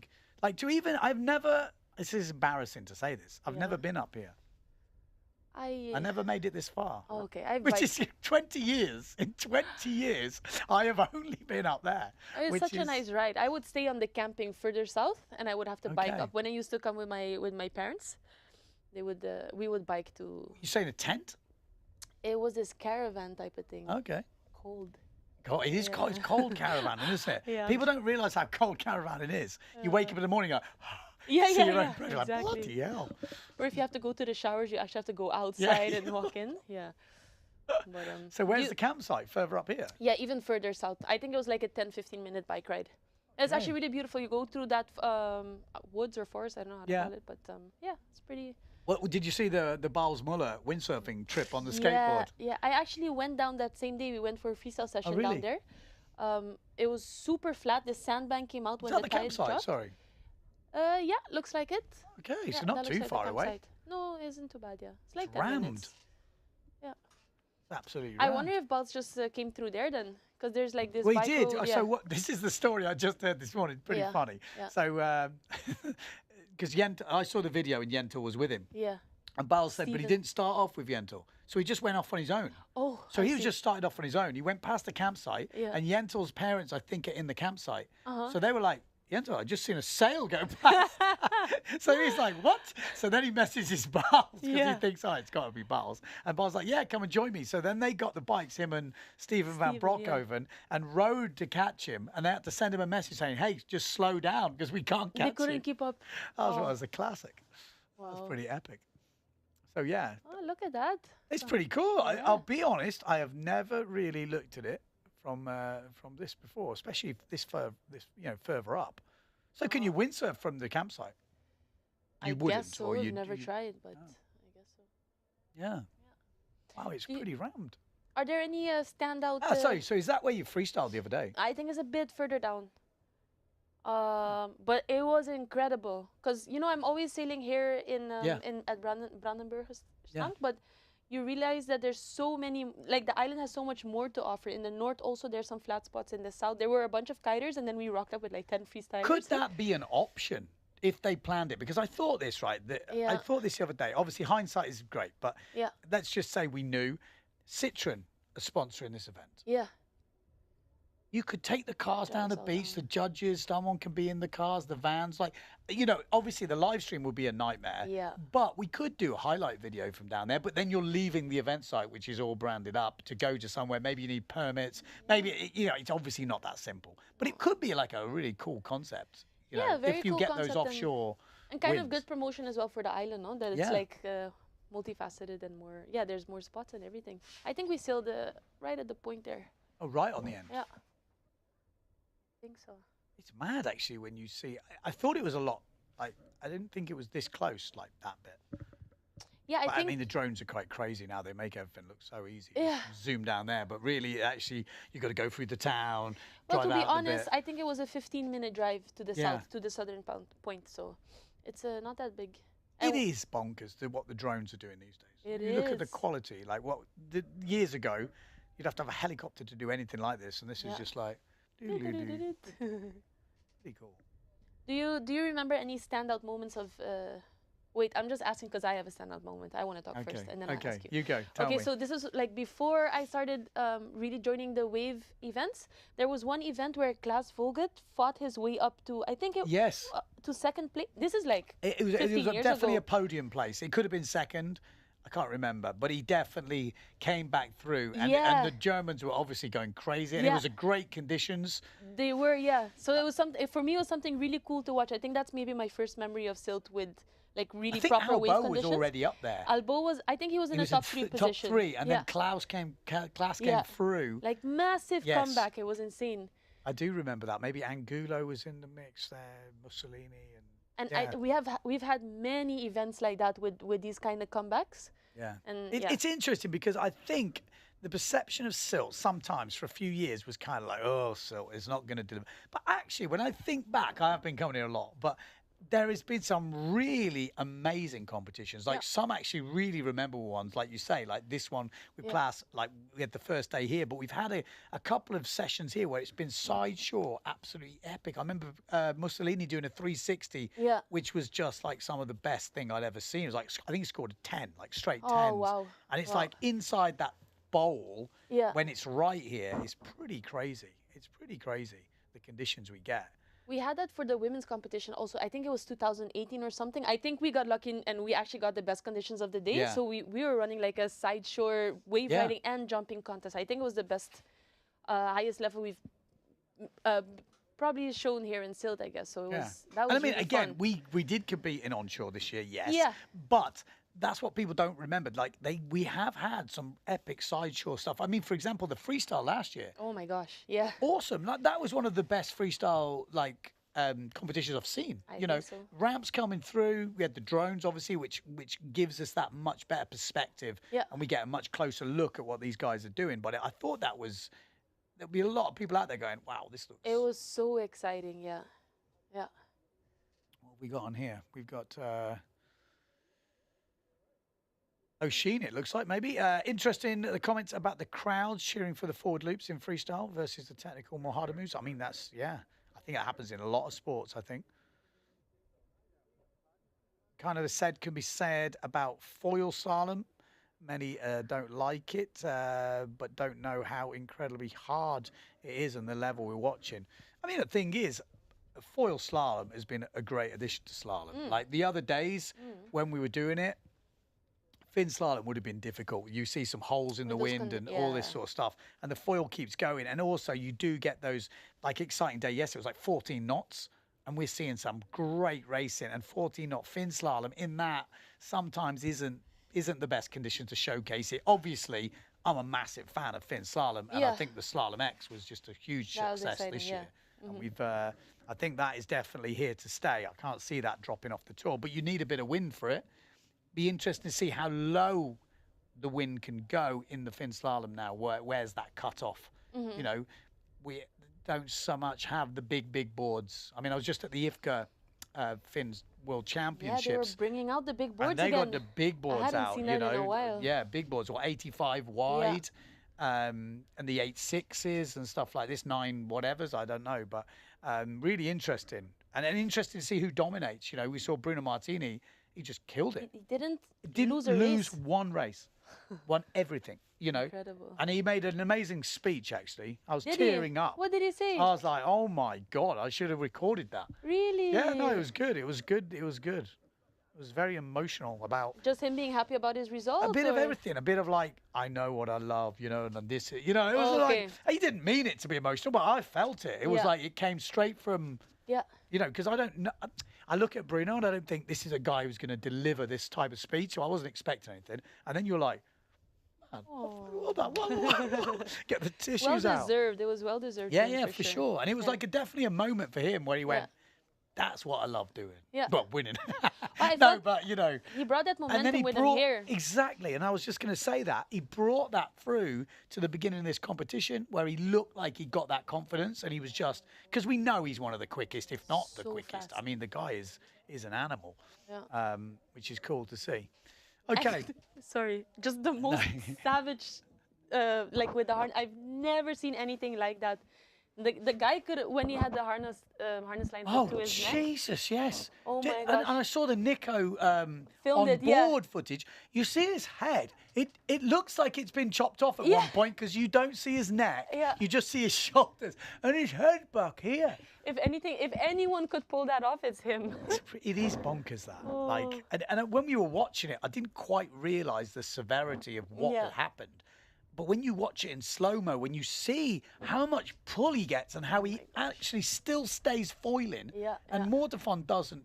He almost pulled Mortefon off the foil, I think. It's ridiculous. I mean, it's a good job he lost the helmet. For people who don't know, starting the other day, it's on with the highlight video, so you can check it out. I think day 4.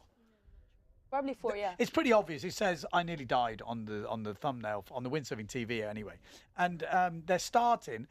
And they're coming together very close. Bruno kind of ducks down because the sail's coming, and Mortefon's just there, and his big long harness lines, which are like 45 40s, yeah. or some 40s or whatever, loop over the back of his head, catch him round the neck, and then obviously Mortefon's like, oh, the sail's stuck. So he's like, and Bruno's like, and then it gets to a point where something has to give, and you're thinking, oh shit, if he'd have catapulted at that point. Oh, yeah, oh my what would have happened? God, Yeah. I was thinking that. But what happens is it just rips over his chin, up his nose. He's giving him a black eye, hasn't Yeah, it? I saw. And it rips his helmet off. Luckily, he has his helmet loose, someone said. Otherwise, you know, it might have been a whole different thing. Who knows? But it was pretty bonkers. He goes on and finishes second in that race also. Yeah. Just like, Yeah, wasn't phased at exactly. all, just kept on going. And you see the interview, he's like bleeding here. Yeah. He looks like he's been beaten up. He's got black eye now. Mm-hmm.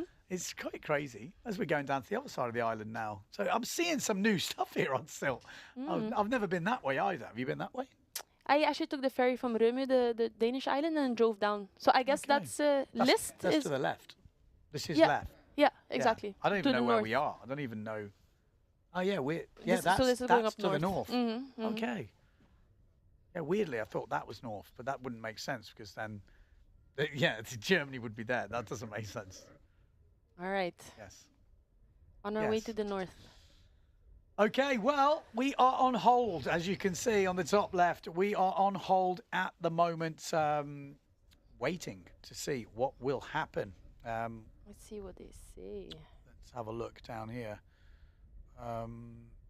Anton, also, I know we are in Germany, but I didn't like the German country at all. I sat with my binoculars beside the stage, but with the headphones on the stream. I did say it'd be interesting because I've just been to a Danish event where they actually had the big screen, but they had me on the beach, and I was a bit like, oh my God, people are going crazy. But actually, it got the crowd gathering. Yeah. Everyone was like, they were getting quite into it because, you know, the energy from in the booth compared to a beach commentator is a bit different. Like, I would hate to be knowing that my voice is out there. But, because People it is love weird. it. It is weird. It is weird. But I can imagine, like, you need that kind of and then you start to get sucked into it. Whereas I think when you're a beach commentator, you're never going to do that commentary. You're more going to be pointing out things, trying to bring the crowd in. But I think sometimes the racing, maybe the finals, they could have the proper live commentary that we're doing because I think that would add that. Definitely. I think everyone little loves bit it. of, Yeah.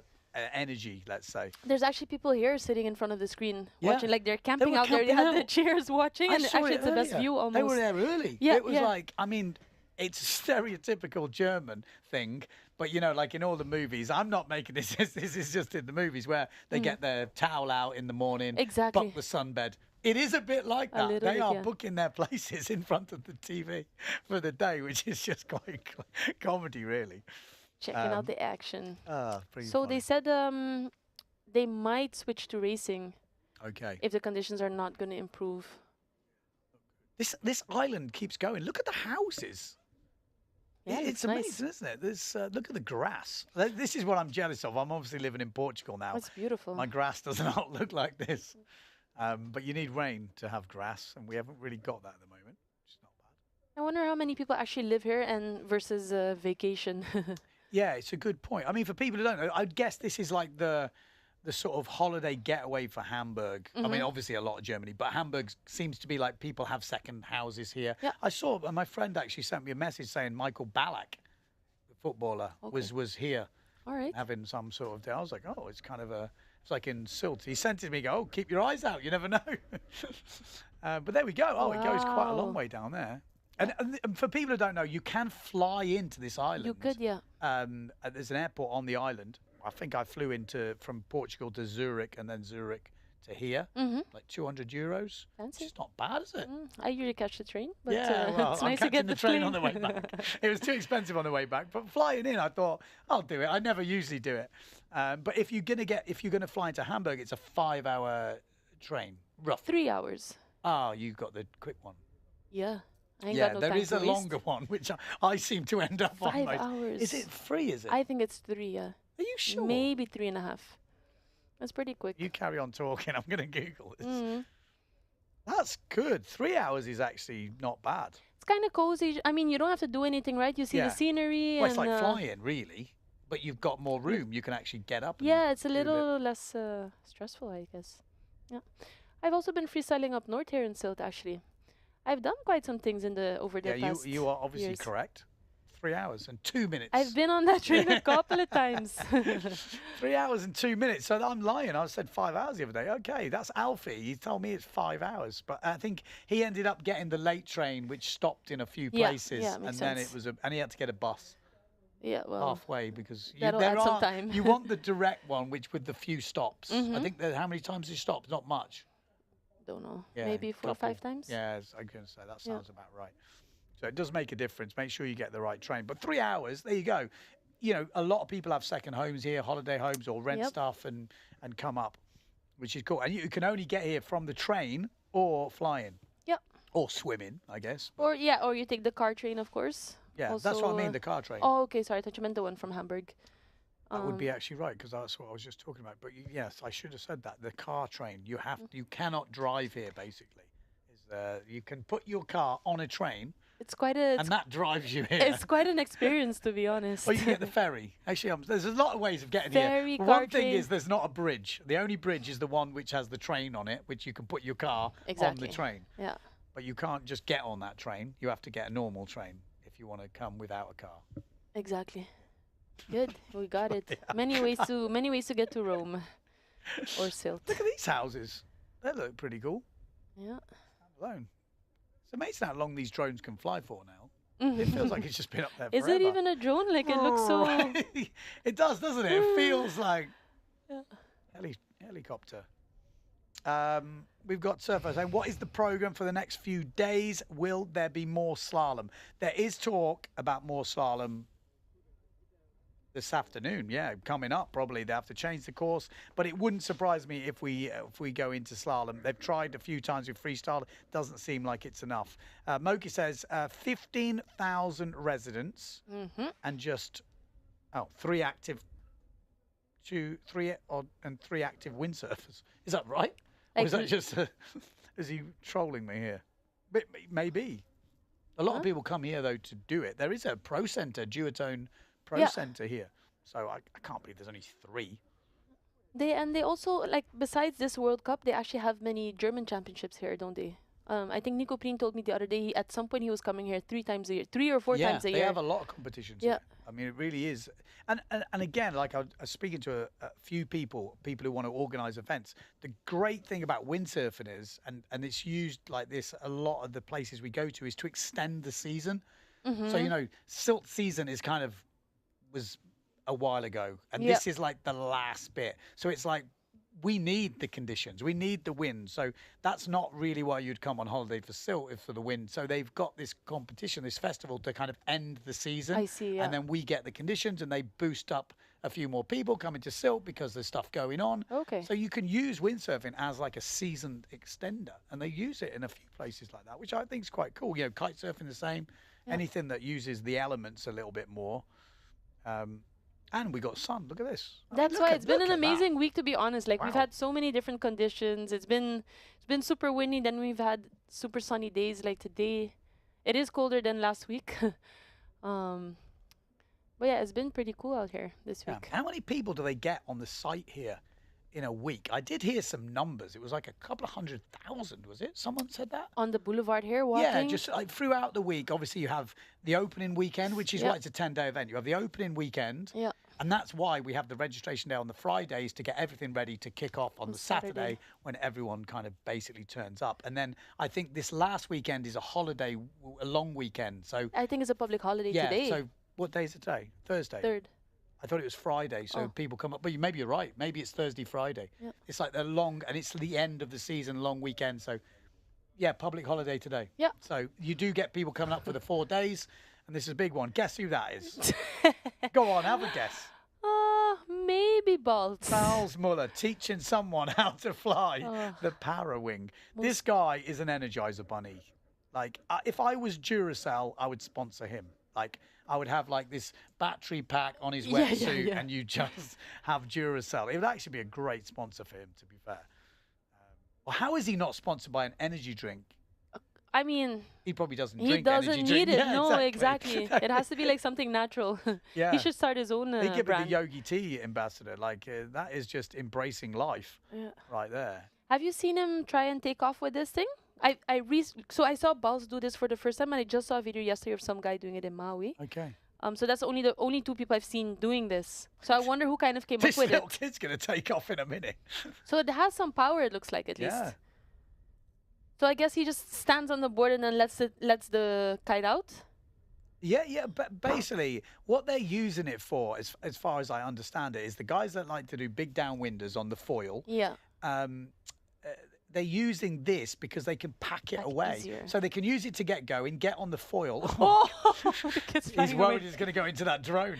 But, you know, they're using it to get going. And then once they get going, the theory is you pack it away. Yeah. And then you just do the downwinder. And if you drop off the foil, you can Figure it out relaunch again. it and then you get back on. Because a lot of the time you do these downwinders, if you fall off the foil, Yeah. you'll have to paddle all the way. That makes sense, Which yeah. is difficult. So Because the wing is not a normal wing is not that easy to pack away. exactly, I guess, yeah. you can't pack it away. You've got to hold it for the whole time. So Yeah. this is kind of what they're talking about. But don't get me wrong. Guess how much that thing costs? This? Yeah. If it's really high tech, maybe like 650 or something euros. Higher. Really? Higher. 1,000. That? Exactly. That's what I said. I'm like, what? 1,000?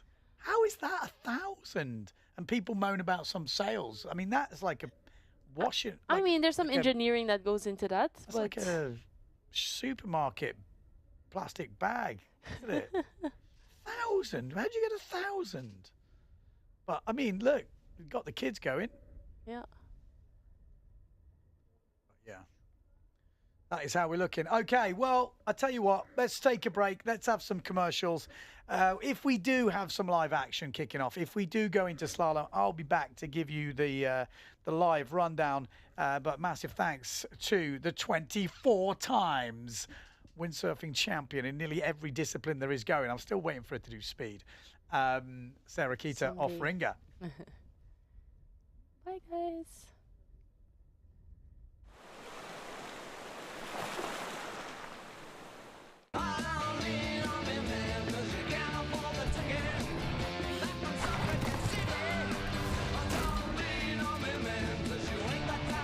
Elektromobilität ist nicht länger nur etwas für die Elite. Die Revolution hat begonnen. Der neue Citroen EC3 ab 23.300 Euro.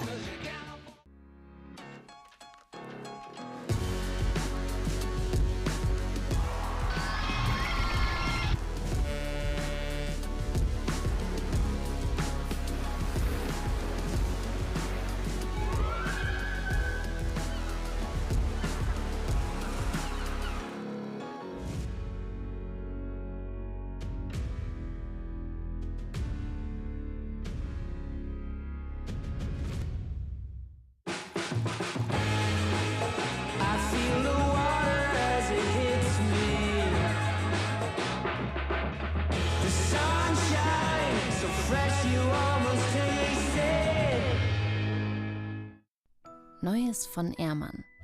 Du hörst das Knistern, spürst die Vorfreude und schmeckst die Schokolade. Großer Genuss ist Grand Dessert von Ehrmann. Keiner macht mich mehr an.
Got me upside down, spinning around you.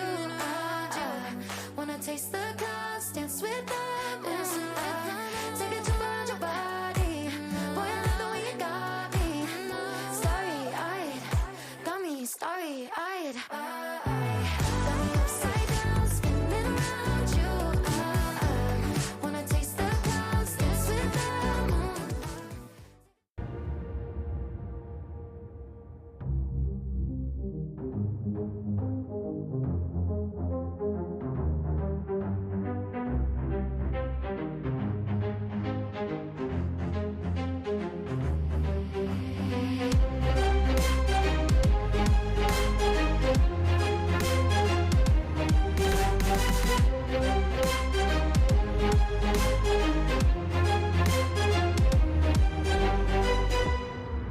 Everything should end and begin at sunrise. And in between, there should be the sea, the food, the people, the music, the wind, love, and pleasure. I'm 42 years old, and this is my first sunrise.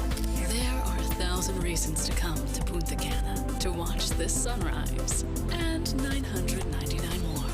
Taste the paradise. Taste Punta Cana.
Okay, we are back on it. Let's get it on. We're going straight into freestyle. I've just been running around. I'm out of breath, but we are still going. We're going to go back to the same heats where we left off. We've got Sarah Kita back in the house, ready to rock. I thought we were going into slalom. I was thinking, oh, here we go. Go and get some lunch, and here we go. And then, yeah, we are back on with the action. So we've got Amado Vrieswijk going against Chris Sopoulis. We've got Sam and Steve going against Marconi. We've seen these guys on the water already, and they are back out there. Obviously, we know, we've talked about Amado before, he's a big lad, but he is good in the light winds, strangely enough. The guy just drips talent, like in anything he does. Yeah. Like if you, we talked about it before on the stream, on podcasts and stuff, but he does this sim racing. He hasn't got the best stuff, which is like car racing, but it's, and he's like one of the top percentage in the world. Really? And there's some big money in that sort of stuff. And he just, you know, he can pretty much turn his hand to anything that he wants to. He's got, I think his grandfather was kind of like a racer, wasn't he? A famous racer or something. Yeah. Something like this. So there we go. That's what we've got in this heat. Let's see who can cause the damage. Could we see any upsets? Yes, we can. Difficult. We could. We had Dieter van Eycken, I've just been heard, he's just smashing out heats now, 15-minute heat, just like said, it's actually all right. Okay. So the wind has picked up a little bit. It wasn't forecast to do this. No, not at all. So they were expecting it to drop, and it just keeps kind of coming. I think the sun is making a big effect on this. Definitely looks better now. Yeah. So there we go. Like all of them planing. You know, we didn't have that when we finished before. So let's see how long it lasts this time. We should be getting on with it. Let's hope the freestylers are tuning in. I think it's good. Every heat matters. You know, with the forecast that we're having. Yeah. How long before we get a counting result? Is it until top 4? That's what I mean. I don't know. Is it to top 8? How far do you have to get before the actual points count to the overall?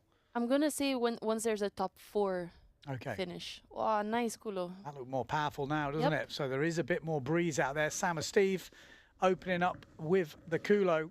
Is there any sort of light wind moves that they're going to be busting out? We're going to see a few Kulos, aren't we? That seems to be the go. They'd have to switch the feet. It's like the light wind power move that scores pretty well. Yeah. It's one of the, out of the power moves, is one of the easier ones to perform, I would say. Because like a Kono, when you're underpowered, it's very hard to get that height. Whereas with the Kulo, you can whip around easier. And the burner, you'd have to switch your feet, so then you risk... The Kulo is still easier. In these conditions, would still be a little bit easier. You don't lose the speed then. Yeah. There we go. Nice Shaka. Cool. So Marconi, again, new name for me. Italian rider. Seems like he's got some good skills. Oh, we got the live scoring at the top end now. Oh, That's yeah, I was just going to look for it. Yeah. Yeah, we have got Flacker from Amado as well. This is Sam and Steve on the outside. Air funnel. Oh, going down on a grubby Amado. Wow. You know, those slidey moves, they might be the basic moves, but they're not that easy in the chop. In this chop, yeah, it's quite difficult. Oh, he is going for the Kono. It was a good duck, wasn't it? But a little bit weight. Remember, judges don't score. They don't score the actual move. They score the execution of the move. And the move already has a certain technical difficulty. What? Bam. I don't think I've seen this guy sail before. He's good, isn't he? That's what I was going to say. Yeah, that's super solid. I saw his results from the first round. I was like, this guy's actually got some skills here. Like, I'm going to have to do some research. That was an amazing air bob. Looks like on the way out you can score the higher points because you get this swell coming towards you. You can still get the air for the moves. So I feel like the air bob has been a lost move. I mean, Kira used to be the man that I used to think, wow, that's a sick move. But it doesn't quite get the points maybe. It should. It's difficult. I agree. And I think visually, I think it looks pretty cool when it's executed well. It's just hard to decide sometimes when it's an air bob or when it's this Kulo because you get lost in between a little bit. Yeah. Oh, that was a nice burner by Sam. And I saw that Marconi also did a Kulo on the inside. So I think he's racking up the points. Scoring good for that air bob. He's gone into first place. 5.5 for the air bob. Air bob. Really? I'm guessing. No, I think it was just an air bob. Oh, they just don't. It's just the way they do it. I saw ABB. I thought, oh.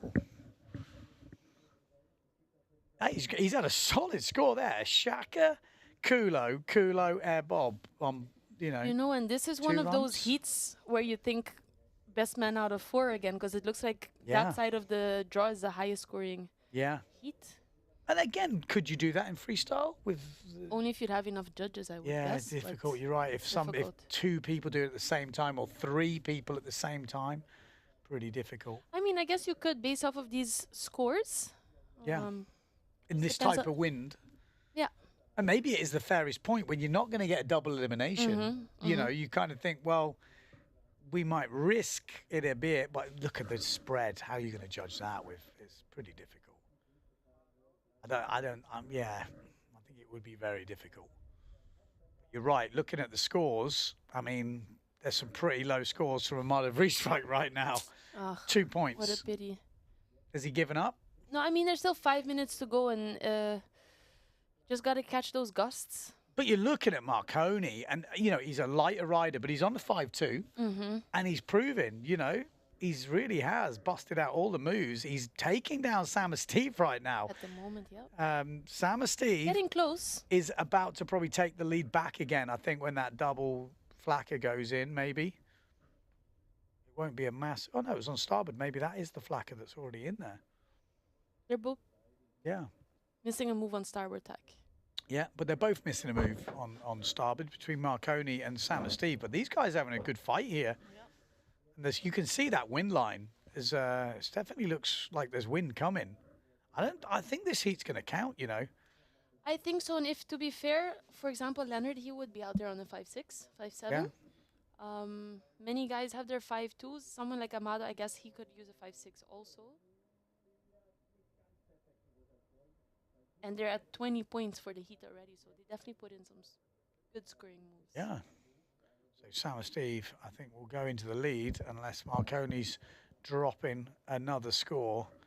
But showing some good skills at the moment, Marconi from Italy. This is Danger Man. Chrysopoulos. He could take down Amada Vreeswijk. I mean, we're not seeing any scores from Amada. Has he given up? Has he just said, you know what? I'm going to concentrate on slalom right now. This is not my thing. It's not the type of thing he would usually say, but, no, I don't you know. think so. What? Oh, I tell you what. That's 3 moves out of 3. He moves up to 25.8. Marconi, and this is why it's cool to see competitions 25. in these. Look at that. That's a hell of a score. That Kono scoring 5. They've been excellently executed. Yeah. Like, Sam Steve's got his work cut out here.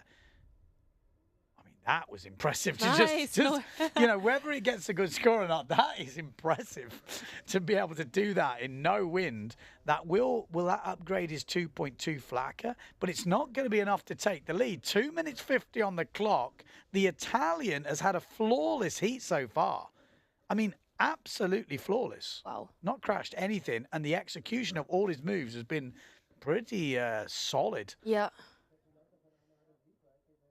Yeah, Flacker No Hand comes in at a 4, moves him up to 21, but he's got to find some big moves here. He is trailing by a good way. That Air Bob 5.5, the Kono 5.2, and the Kulo 4.9, he is delivering some big differences in this move, especially on starboard tack. So, Marconi... Ooh, didn't see that coming. Wow. Sam Steve... It's gone a bit light there. So for Marconi, he needs to keep this thing moving. Yep. He wants this heat to finish, that's for sure. Doesn't want to... Oh, he's just got that bit of swell.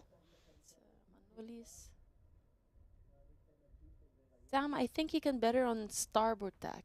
Yeah, but he doesn't seem to have the power. And, you know, it is a 9-minute heat because they've given them the extra time for the lighter winds. Yeah. It doesn't mean if the wind drops in the last bit, they'll cancel it. They've had enough opportunity. And this is Marconi. Ooh, goes down pretty hardcore on that air funnel. 28.8 points. Had a... Shove it Spock? Shove it Spock, yeah. And it must have been a decent one. Sam Steve's in trouble here. 1 minute 20 to go. Sam Steve well, this is, we didn't see this coming. I didn't, no. Again, people who probably know Marconi are going, Ben, this guy is ripping. You should know this. I'm like, okay, I apologize. Was he in Furta? I need to do some homework. I apologize, but this guy has come out the blocks absolutely swinging, and he is taking it to Sam and Steve here with 55 seconds to go. It's going to take an absolute miracle for Sam and Steve to get back in this. They're still playing it around, so this will count, and Sam and Steve could be in trouble in the overall title. You know, he was right up there in Furta. I'm going to show you, I'm going to give you the rankings. I'm going to look at the rankings myself. Sack the commentator. But this guy is doing a hell of a job. 20 seconds to go. Yeah, he wasn't in Fuerteventura. No, I don't think he... So maybe he was doing studying or something. I'm going to do some homework now. I'm going to find out exactly who this bloke is, because he has just taken down Sam and Steve in this heat number 7. On the other side of the draw, Chrysopoulos has just taken down Amado Vrieswijk as well. Amado Vrieswijk has not done a lot in this heat, to be fair. Okay, so he has been on the EFPT. That's where he's been learning his craft for the last 10 years. So there you go. I need to do some homework. Okay, he got second to Leonard in the junior category, I think. So he's been in the game a long time, but that's the way to introduce yourself to the PWA. Is this his first PWA event? That's the question. Good to see, though. That is what we like to see. New names coming through. So he should be about Leonard's age then. So maybe he's only like 20. Good question. We're about to find out. We're about to find out. 22. 182 tall. Debuted on the tour in 2018. Yeah, on the duotone. So he has just taken down Sam as Steve. Wow. Oof. Oh, that air bob, that was the sick, move of the it? heat. That was sick. Yeah, that was incredible. I mean, he hasn't just done this through the conditions. The guy really delivered a solid performance there. Had to put down those kind of moves in these conditions. I mean, I don't think he got his hair wet, you know. I really don't think he got his hair wet in the whole heat.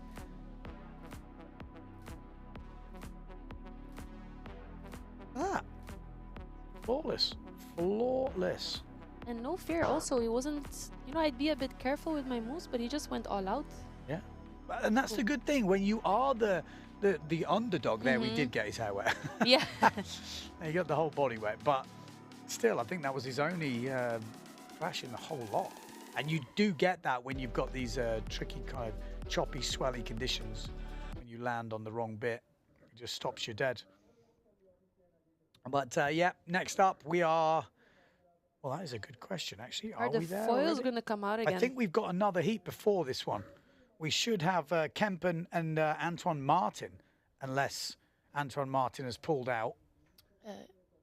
Yeah, because it looks like they're going to the next heat. Yeah, let me just check something, because Antoine Martin and Kempen should be in the next round. But you never know, you know. Antoine would have wanted to compete maybe in, well, we'll have to see. Wavier conditions. Yeah, we have got one small heat left. There's less guys from the wave that moved over to the freestyle this year. Last year, they actually put down a pretty good show. So this, yeah, this would be heat 9. So we're going straight to the, so maybe Antoine Martin's pulled out.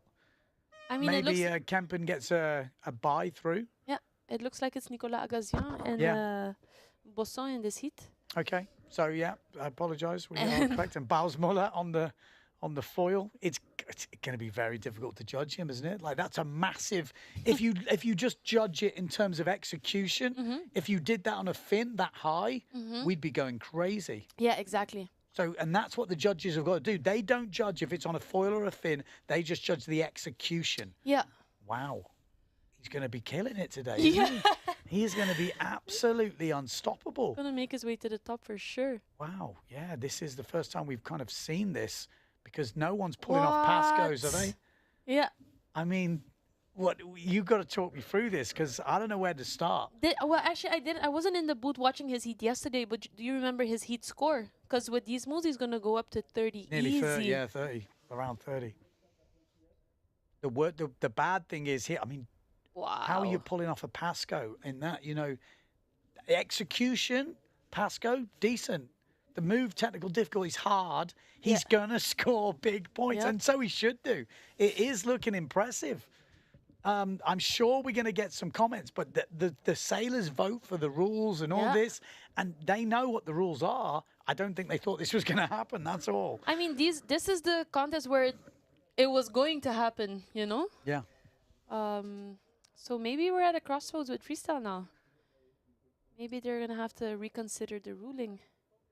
But for the moment, I would say it's delivering a great show and to show what's possible with a foil in these conditions. And just freestyle in general.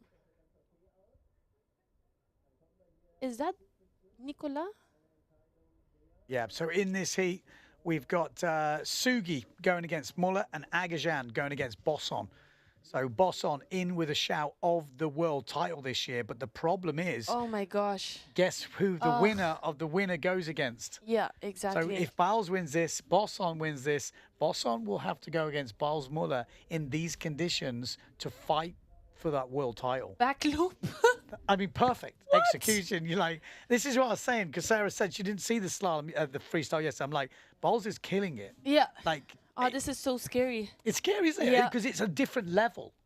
You're able to do everything different. And this is kind of what happened in the foil slalom against the Finn. Yeah. It got to a point where we were like, well, we can't put them in the same category. Yeah, they exactly. are two different animals. And I have a feeling the rule might be getting changed after this event. Yeah, I would agree with that, but it's just we haven't actually seen that before. We haven't actually seen the foils compete against the Finn. Yeah. So you've got to give him that opportunity I guess to so. prove it, maybe. Because this is what he's up against. I mean, and these guys are not, these guys are the best guys in the world. You know, this is hard. Oh, Chachu. What? Oh, okay, I'm giving him that. Nice. That's my move, so I'm going to give him some credit for that. Especially in these choppy conditions. That's impressive. As Biles is pulling off a switch Pasco, but doesn't get the landing. But he pulled off a perfect switch Pasco yesterday. You know that this guy just invented about like 5 new moves in the last week? It's ridiculous, isn't it? Yeah. Ridiculous. He's Mr. Innovation. Switch Pasco looks actually pretty cool. Might be able to do it on the Finn also in stronger conditions.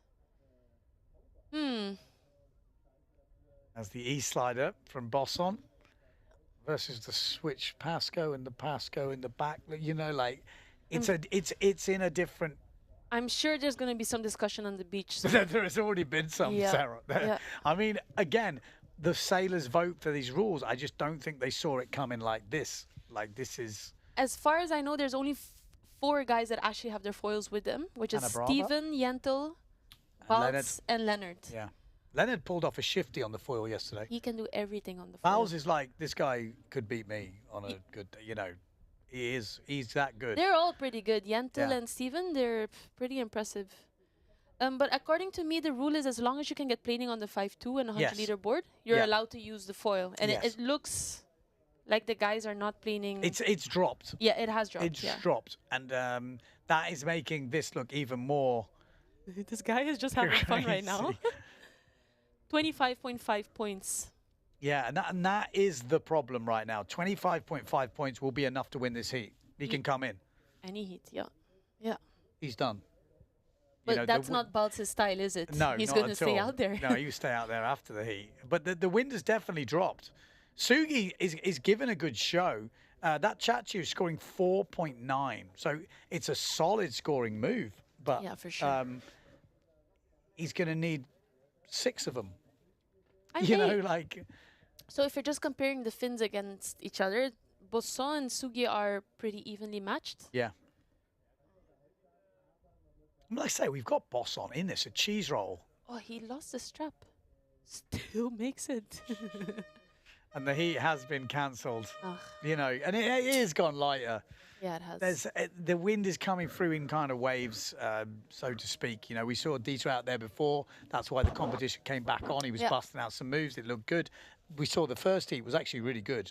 It's cool. Yeah. I think it's cool, though, because we've already seen, like, Marconi. Again, there'll be guys that are hardcore EFPT guys, and they've been doing the tour with him. They know him. But for me, I'm a follower of windsurfing. I do a lot of the commentary on the freestyle. Yeah. You know, for me, it's a new name. I have heard the name. Maybe he's changed sponsors over the years. I don't know. But it's like a cool little thing to have. Yeah, it was a nice... little showcase. Yeah, for sure. Keeps the sponsors happy. Duotone will be happy because he delivered some good stuff there.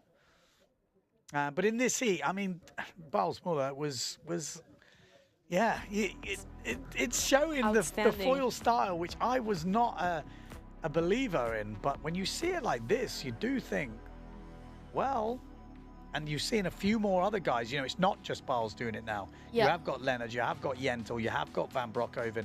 Who else will be, you know, crossing over and putting more work in? I mean, I've seen George Grisley, he got a foil a bit ago. Yeah, they're actually all you know, they foiling. are starting to see that. I mean, they've probably seen it a long time ago, but will it be the light wind version of freestyle? Because if this was just a freestyle only event, you've got that whole crowd on the beach wanting action, and you can deliver it like this, it seems weird not to offer it. It's actually, if you've got enough riders. It's actually exactly the same issue as with slalom, right? Yeah. Well, yeah, exactly. You can't be sitting on the beach when, for a normal person, it feels windy. You know, like you get those people who go, "Oh, it's windy today, isn't it?" And you're thinking, it's about 12 knots because their washing is you know, moving on the line or something. Exactly. But for them, this is really windy today. And if we're not doing stuff today, you know, questions are being asked. Yep, definitely.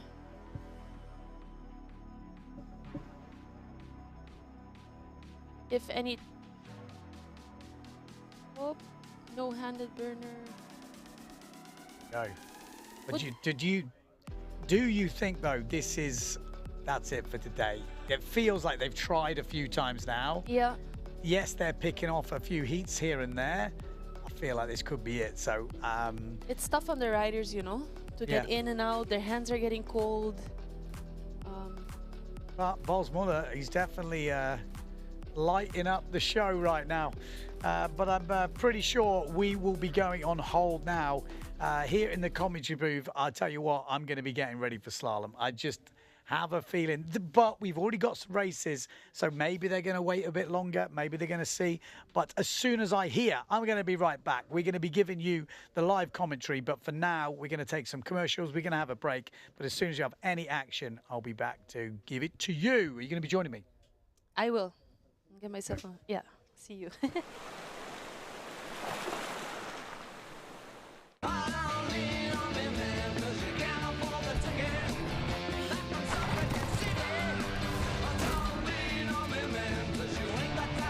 Elektromobilität ist nicht länger nur etwas für die Elite. Die Revolution hat begonnen. Der neue Citroen EC3 ab 23.300 €.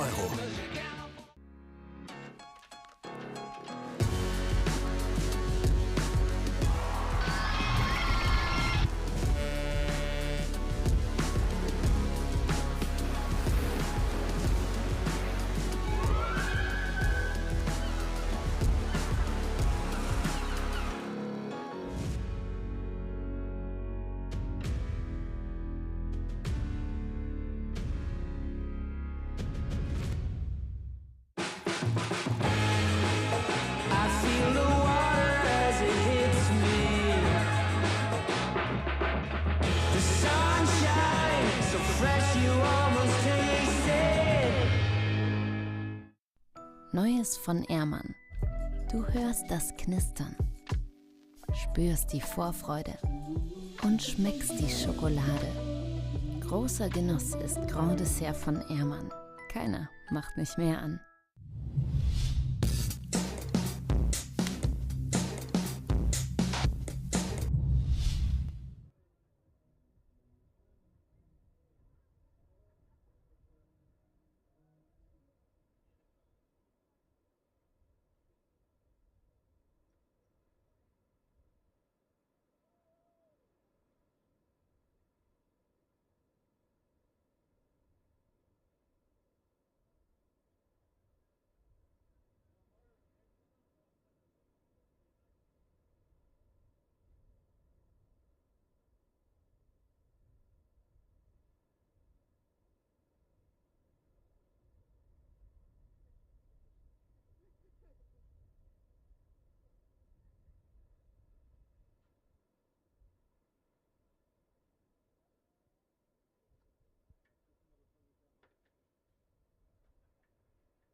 ist nicht länger nur etwas für die Elite. Die Revolution hat begonnen. Der neue Citroen EC3 ab 23.300 Euro.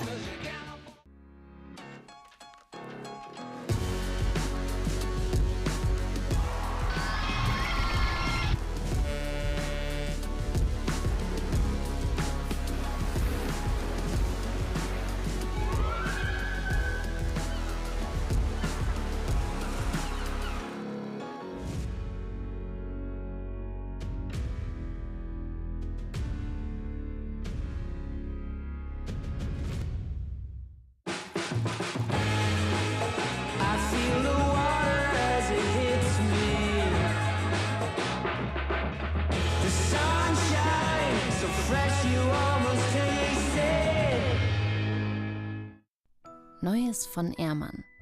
Du hörst das Knistern, spürst die Vorfreude und schmeckst die Schokolade. Großer Genuss ist Grand Dessert von Ehrmann. Keiner macht mich mehr an.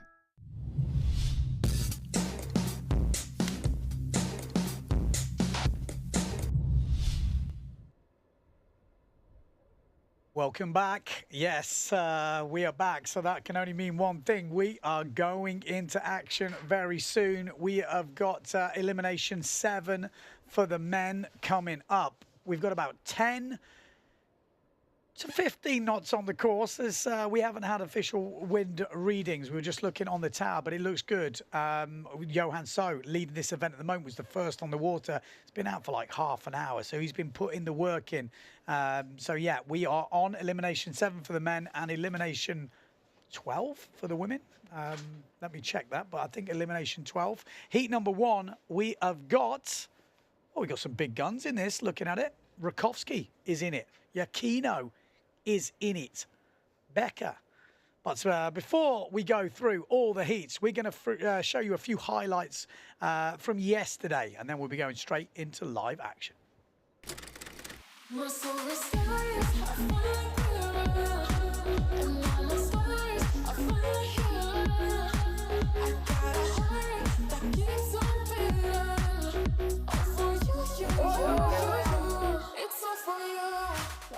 Massive double. Oh, that was a huge move.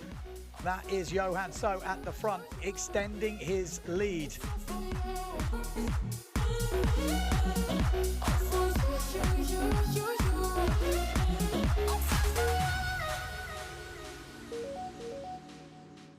Yes, there we go. We had a bit of the same today. Freestyle in the morning, couldn't quite get it, and then racing in the afternoon. Same today. We've done a few freestyle heats, but now we're into racing. Heat number 1, elimination 7, Maciej Rakowski, Matteo Yakino, Becker.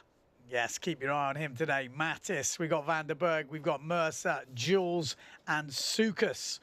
This is heat number 1, elimination 7. Elimination 7 is interesting. Why? 2 discards. Yes, at the moment, after 6, there's only 1 discard.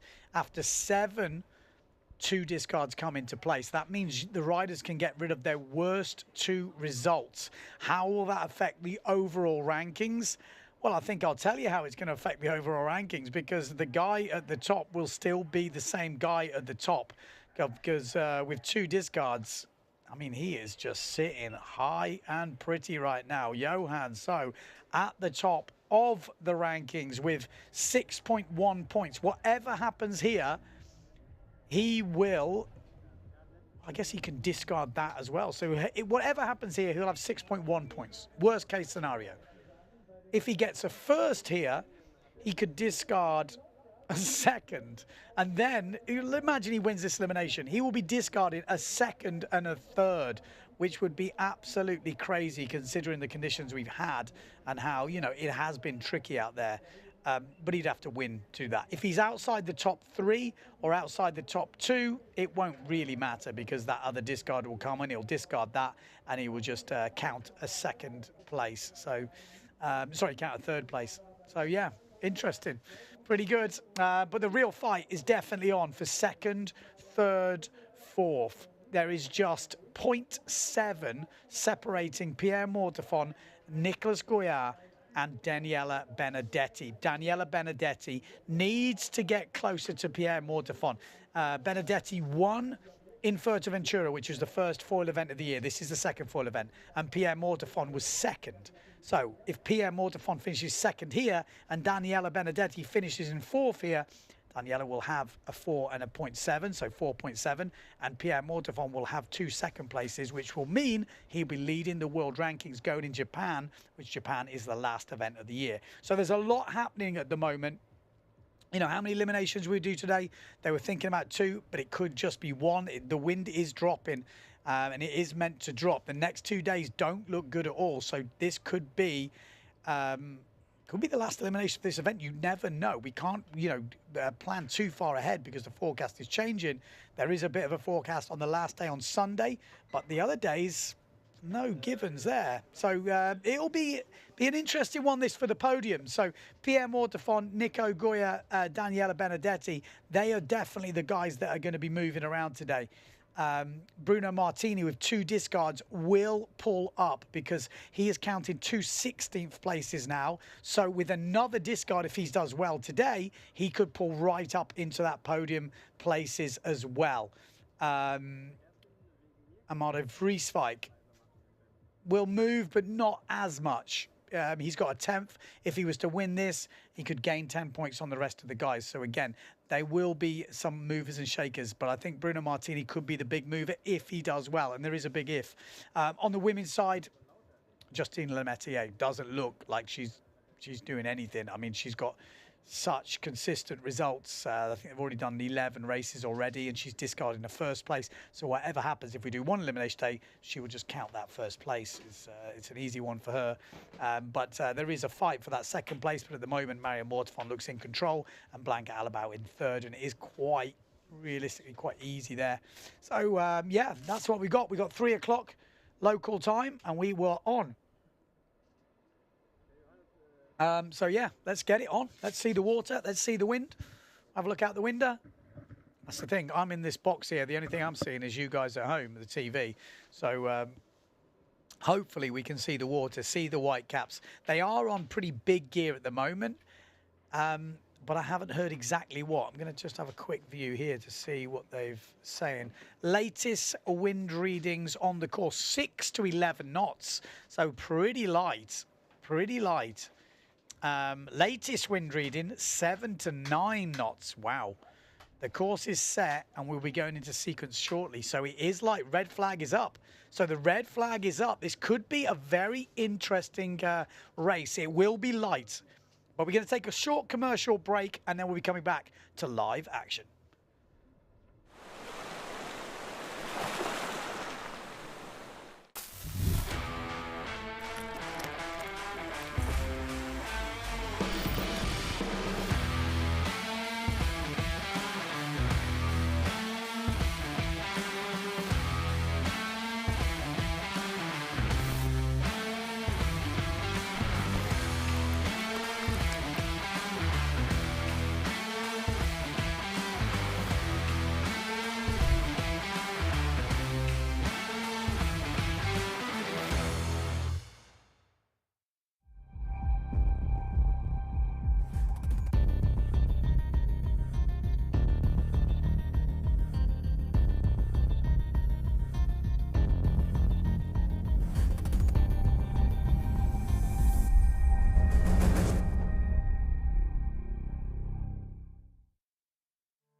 All right, so there we go. No flag on the boat. So we are getting closer and closer to a start. A few questions in the YouTube comments. There we go. 2 minutes to go. Yellow flag is up. We got Costa saying, I'm always confused. Who is the Beast, the Wolf, the Terminator? Yeah, I think someone has explained it. But the Beast is Johan So. This nickname come from him going into beast mode at a young age and just absolutely killing it out there If you don't know what beast mode is, look it up on the internet, people. We've also got the Wolf. That's kind of an easy one because his name is Wolf. That's pretty simple, that one. His name is Fabian Wolf, so he is the Wolf. We've also got the Manimal. We've not talked about that. Half man, half animal. That was coined quite a while ago. That was Enrico Marotti. We haven't actually called the Manimal that. We had the Biscuit, which was Andrea Cookie, you can guess. Who else did we have? We had the Flying Camel, Arnon Degan. Any other nicknames anyone remembers? I know if you some of you don't like the Beast. I don't get it. If I was a racer, I'd love to be nicknamed the Beast. Like I think maybe it doesn't translate well in certain languages, but definitely in English, nickname the Beast. If you're a racer, I'm in. I'm all in. Where do I sign? Where do I sign? If you were a racer, what would your nickname be? Let us know in the comments on YouTube. We've got 40 seconds to go until the start of this Elimination 7 heat number 1. Let's get it on. Rakowski, Giacchino, Becker, Mattis, Van der Berg, Mercer, Jules and Sukas. That is your lineup. 8 riders, 4 riders go through to the semi-finals. This is the quarterfinals. Here we go, trying to pick them out at the moment. Rakowski, we're going to check out him. He's going to be on the Neil Pride. He looked like he found some speed yesterday. Sukas in the middle on the RRD sound. It's a great start down this bottom end from Matteo Giacchino. Mattis in the middle with a good start. It looks like Van der Berg with the terrible start down there. Or Jules, one of the S2 Maui sales guys. Not with a great start, but Mattis looking good. Maciek Rakowski right in the middle looking really good. Matteo Giacchino, like I said, looking good as well. And Sukas, not bad. We do have Jules and Van der Berg both on the S2 Maui sales in this. Becker's a little bit further back. Not the best start from him. Sukas pushing with Mattis. But down that bottom end, we're going to have Maciek Rakowski is going to go round in first place. It's light out there, but I like to see this. I like to see the light wind racing. We've got Swell involved. Sukas making a move on top of Mattis. Look at the Swell lines. They're going to have to stay nice and clean. If you get too close and you can't foil, you're not going to get back up on the foil. And Maciek Rakowski's round. Matteo Giacchino's round. Sukas is round. Mattis is round. They're struggling to stay on the foil here. You can see few of the guys just parking it up at the mark. And how do you judge that? The judges will be looking, be doing the wind readings. It looked like a clean mark rounding, so it'll be down to measuring the wind. When you come round in the bunch, it's super hard. We've got Dieter van der Eycken in the building. He's been out there freestyling all morning. Yeah, I've been trying to get something going. Yeah, but, well, it's now we're back into racing, so I think that's the end of freestyle. Yeah, they just called it off, so I thought, why not come here, watch it in the best place, the live stream. I think, yeah, they must be on their big gear. I think there's some patches, but it doesn't seem like they cancelled this one. And I was feeling like the wind is turning more and more offshore.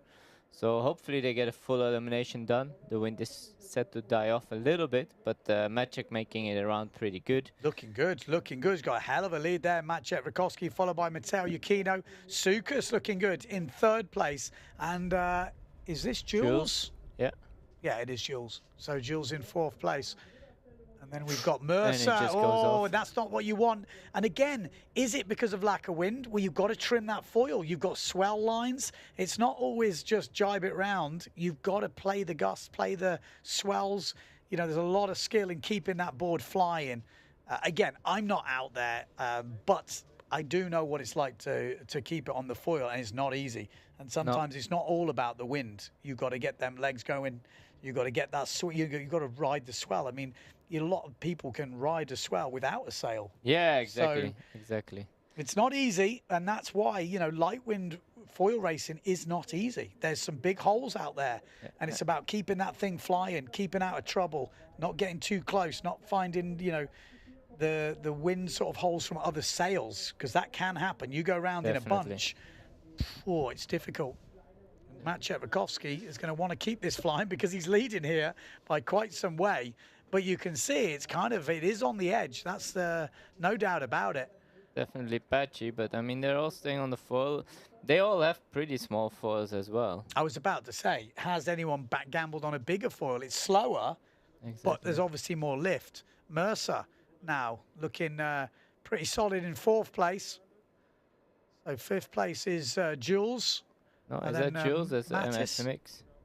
Mattis just went into you're right. 5th. It's Van der Berg. Exactly. So Jules has dropped right back. I think he got off the foil from what I just saw before. So Yeah. once you're off, it is very, very difficult. So definitely. But Becker as well, so yeah. deep.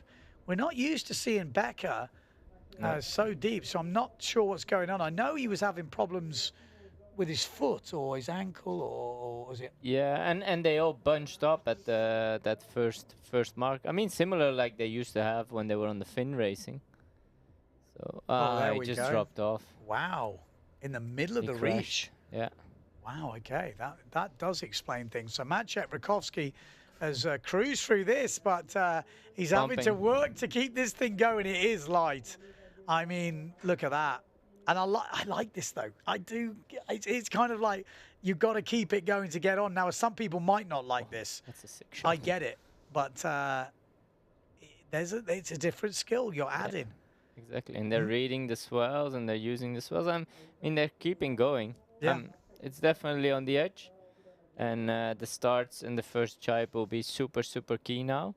But it would be very interesting to know if everyone is really on their biggest gear, Yeah, or if they're still on a smaller foil or anything like this, you know? I was saying this to someone else. Surely we've got to introduce a system where if you're on your big four, you have a red streamer.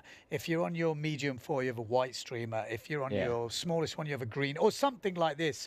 Because then the race committee can go, well, these guys are on their medium foil, and the guys that are leading are on the big foil. That's why they're foiling, you know, because otherwise... It's very difficult to make decisions when you don't know if people are on the biggest gear. It's pretty much the same in freestyle with 5.2s, 4.8s, and 5.7s. You know, if you're not on your biggest stuff. But Maciej Rakowski will win it and qualify for the semi-finals. Mateo Yukino in 2nd place. Mr. Soukas from Greece in 3rd. And it will be Benoit Mercer in 4th place, taking that spot in the just semi-finals. Matt is missing out. Yeah. And They're again, gonna be happy. are we going to see different tactics at that first mark where people don't just jibe because the mark's there? They see all the riders above them, and maybe they have to take a different line. I'm not saying that's the answer, but it would be interesting. They're already into the Yeah, we're next already race. starting the next race, so it's quite a long race. Yeah, especially because it's so light. I guess they need to be back at the start. I think they're going to do their first jibe soon. It's a recall, apparently. Ah, it's a general recall. Okay. Okay. So most of them are not on their biggest sail, we're hearing. Are they on their biggest foil? That's the question. We don't know that. Then for sure they will not be on their biggest foil almost. Yeah. I mean, you're going to see Maciej and stuff. They're coming in now to switch to bigger gear. Yeah. And that's the thing, you know, like it should be. They need to get to their big gear. Yeah. And it dropped off a lot. I mean, when I gave my last try to freestyle, I went to pick and I was like, well, I think you should start slalom because for freestyle it really dropped off. It went a bit more offshore. And in the gust it was still strong, quite okay. I mean, strong, 15, 16 knots. Let's say it like that. You could do a bit of power moves, but it was not enough. If the guys now go on their 8.8s, I think they'll get better through that gust and they will have a bit better control as well in that first jibe to keep going. Okay. For people who don't know, Dieter van der Eycken, when was the last time you raced? I think last time I raced is at least, I don't know, 18 years ago or something. When Jordi still couldn't jibe and I beat him. There you go. I was going to say, Dieter used to race when some of these big guys weren't as big, or were they as big? Jordi was pretty big. He was very, very fast. He was twice as fast as me. But you got into windsurfing through racing? No. No? Okay. No, freestyle. Straight into freestyle? Yeah, straight into freestyle. Well, my dad, and then he's a windsurfer, so I learned it. And then I just wanted to compete, and then freestyle was the thing that looked cool. And I just started competing when I was 9 or something. And I never did races, because the only races I did, we had this fun slalom race every summer, the Mission it was called. And that was one I did, and then I did one youth contest, but I never really had slalom gear because Okay. my dad had nothing to do with Yeah, slalom. yeah. So to buy extra gear, it was like, well, you can go on a trip. Yeah, or yeah. Well, you imagine now trying Yeah. to buy a foil just to do a, you know, that's the that is a little barrier of entry. You're not It just is. turning up and having a little race on a foil, are you? You've got to, Yeah. you got to have the gear. You have to be quite committed, and yeah, it's a hard thing, the foil, but on the fin probably today we wouldn't be going. I Well, think. that's it's definitely the fact we wouldn't be going. Yeah. Can see Bowles Muller up there with his little parachute. Yes. I mean, I'm still not convinced with that, but let's see how that evolves. So we have had a general recall. We're here in heat number 2.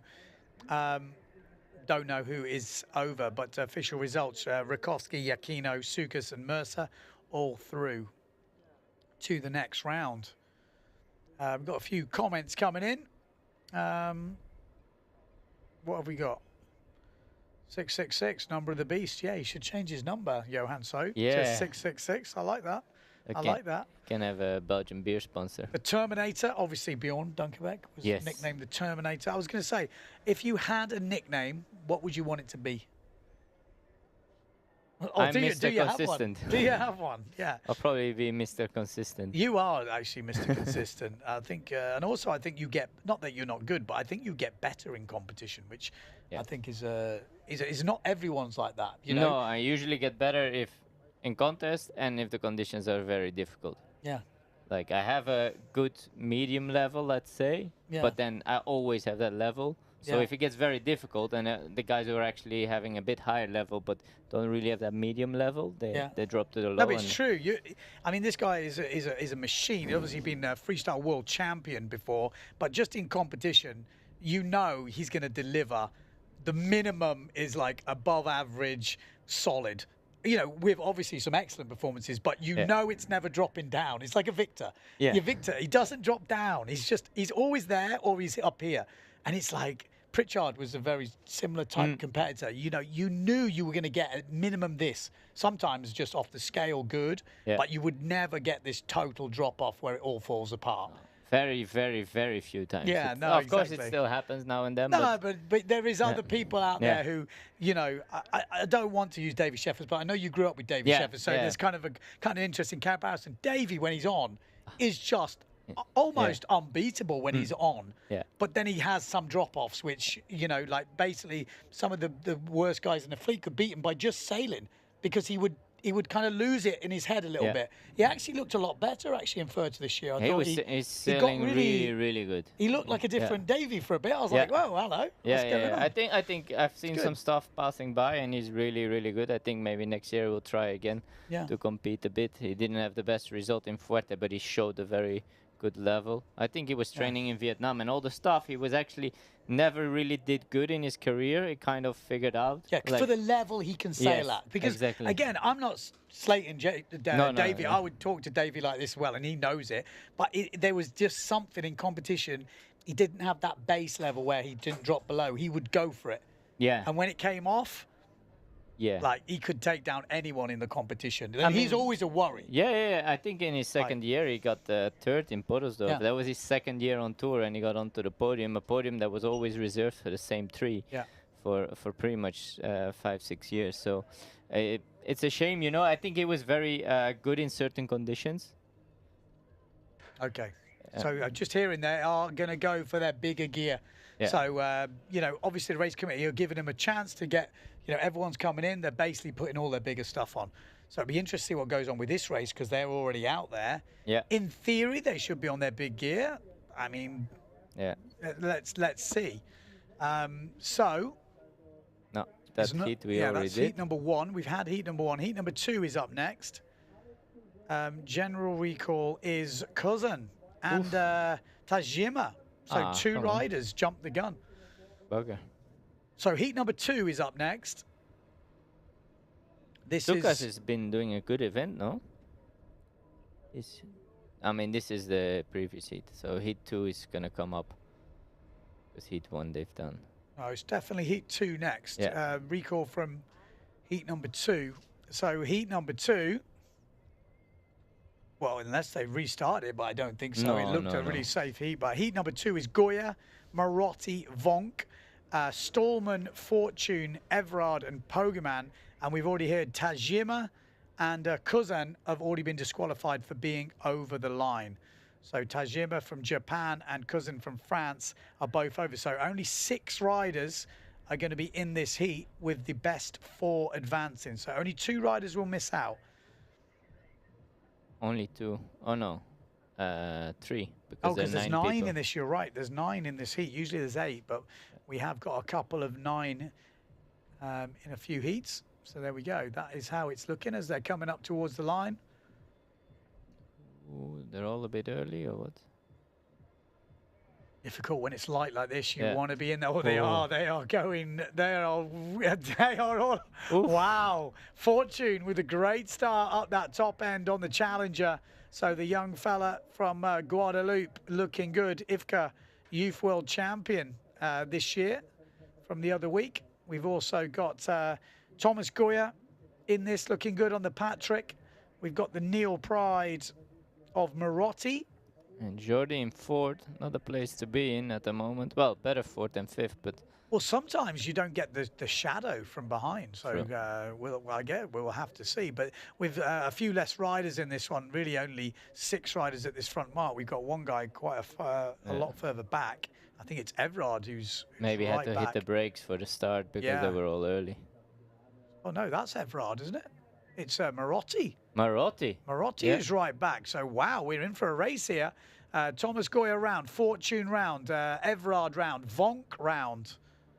Oh, Marotti completely missed his start. He is deep. Maybe he dropped off the foil by trying to stop himself going over early. Yeah. And now he's got a big makeup. So are we going to see the biggest comeback? I mean, That would be a massive comeback in this wind. for 100%, but we've seen Maciek how far ahead he was. Yeah. So people can do that sort of damage. And Marotti is one of those guys that could do it. Let's see. Let's see if Enrico Marotti can have the biggest comeback I think I would have ever have seen on this slalom tour if he can come back in this heat. We've got Fortune in 2nd place, Jordi Vonk in 3rd. Goyard is flying. And Everard in 4th place. But yeah, like you say, Thomas Goya looking good in 1st place at the moment. Pogaman making some ground up on Everard. Everard's dropping back here. So Everard is losing ground. And Pogaman's going to go up into top 4. So Thomas Goya, Fortune, Jordi Vonk, Everard still in 4th place. Pogaman in 5th as back wins that sail coming through. And then we've got Stallman and Enrico Marotti is catching up. Enrico Marotti is catching up. Yeah, Becker was on a 7-4 and De Berg was on a 6-4 in that last race. So, you know, no one's cancelling races when guys are on 6-4s. You know, that is not happening. You know, you've got to take your bigger gears than that. And there was a lot of time before the race where people were out there, you know, and some people weren't out there. But look at this, Pogaman taking meters and meters out of Everard. And Everard doesn't look on a big sail, does he? No. He's definitely not on a big sail. I mean, it was supposed to drop, so if you were on the edge, I don't know. Oh, Pogaman just goes down. Pogaman had moved up into the top 4. And look what the Croatian is doing. Enrico Marotti is coming back from the dead right now. He's in still 6th place, but I can see him going into the top 4 in the not too distant future. Thomas Goya round in 1st. Vonk up into 2nd place. Fortune drops to 3rd. And here comes Everard, Stallman, and Enrico Marotti. What a beast. What a comeback. I mean, he's still not there, but...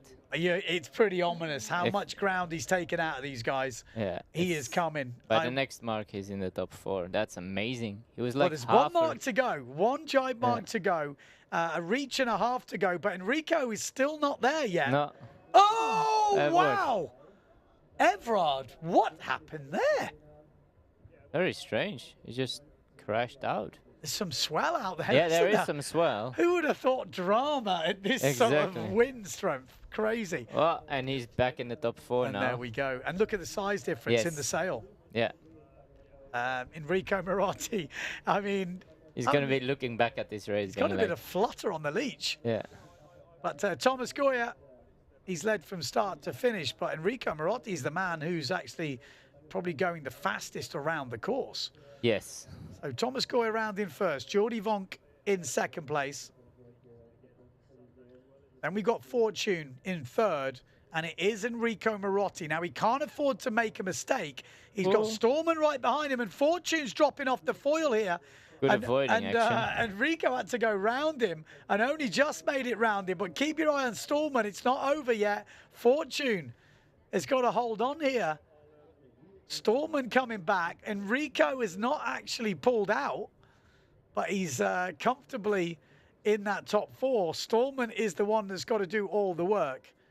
Thomas Goya, Vonk, Marotti and Fortune. That's your top four. I mean, it's kind of like the weird racing. It's kind of slow, but it's exciting because anything can happen. If you drop off that foil, if you hit a bit of swell, you stop dead.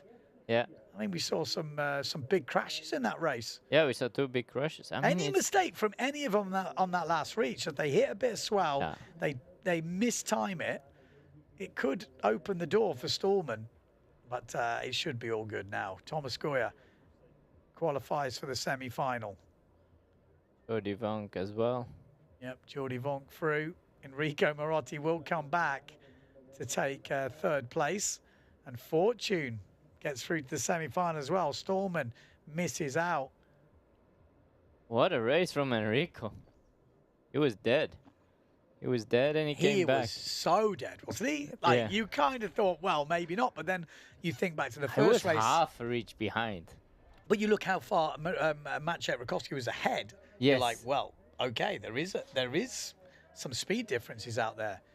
And there we go. General Recall. That didn't look a good one for the Phantom, did it? No, that didn't look good. I mean, we didn't see it from a good angle there, but that was pretty clear. Just the body language and the way it moved, I was thinking, dear. I mean, when it's this light wind, you almost have to push on the start a bit as well. Because I think they have to get on the swell. You look at Enrico. That was the good start before. This is the highlights from the race before. But Enrico was not even in the shot. No. Did not get on the foot. Look where he is. I mean, wow. It's pretty impressive. You'd fancy your chances seeing him back there, wouldn't you? He would jive at the first one and you'd be like, maybe I can do this. Yeah. Really, really good fight. Whoa, it just hit. It looked like he hit something on the water. Yeah, hit the swell. I mean, that's the problem with the swell like this in light winds. Yeah. You just have that touchdown and you just stop dead. Let's have a look at this. Yeah. Same thing. Same thing. But it was it's a like weird they one. just go like poof, down. Very weird. Interesting. Like a hole in the water. Yeah. I mean, here that was a good avoiding action from Marotti. Like that could have gone wrong, couldn't it? Really. Exactly. And if anyone has been on the foil, it's not that easy to quickly change direction when you're flipping a sail and everything. But just looking at these names, we got Joe on. Joe on YouTube says Campello should be called Anna Kourtnikova. Looks very nice, but very rarely wins. Oh, come on. That's not true. That's not true. I must say, let's say different. I think in wave, it's a lot harder to compete than in freestyle because we forget he won 3 freestyle titles back to back. And I don't think anyone has done it since him. No. 3 freestyle world titles. And I think one year he won 6 out of 7 events or something. So he used to be Terminator in freestyle, but in wave it's a lot more difficult because I feel there's always this wave factor inside. If you don't catch the wave, you can have all the skills you want, but if it's like you're a painter and you don't have your canvas to paint on. Yeah, it's true. I mean, Pozo always feels a bit more like a freestyle thing where you just push out your moves and you can get that sort of win. Not always, but then definitely the Mauis and the Sylts and the you know, whatever. Anything with a bit more variety in it is a much more tricky. Back? That's not good news. Yeah, I'll have to have a look. Okay, we're gonna have a look here because it did look like that, didn't it? Yeah. Just so you know, we're waiting for the general recall call on heat number 3. Vrieswijk, Mortefon, Wolf, Hooper, Belarus, Macker, Schoberg, and Foyer. Reeswijk, he did look like he was on the move then. Yeah, I don't. It's not his day then. No, because he really doesn't look. If you look at that, heat, you would have thought, well, he shouldn't really need to push. No, but I Crazy think hard. sometimes you feel like you're on the Gotta go. swell, and you're like, I think I'm gonna make it, and then you get close, and there's no way to get off the swell. Yeah. So. Okay, let's take a commercial break while we wait to find out who is over the line early. But it looks like it might be Amado Vreeswijk. He's the one moving in, and we don't see him anymore. So let's see. But we'll come back to that in a minute. Let's take a quick break.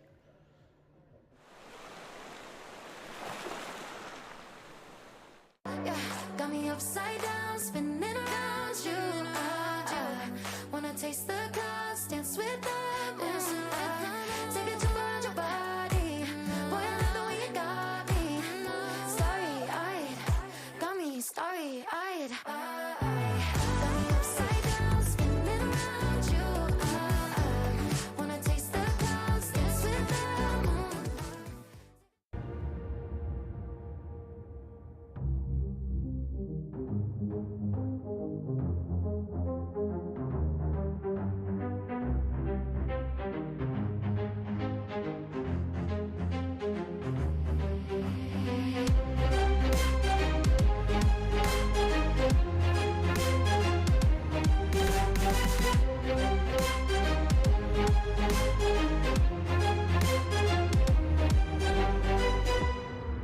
Everything should end and begin at sunrise.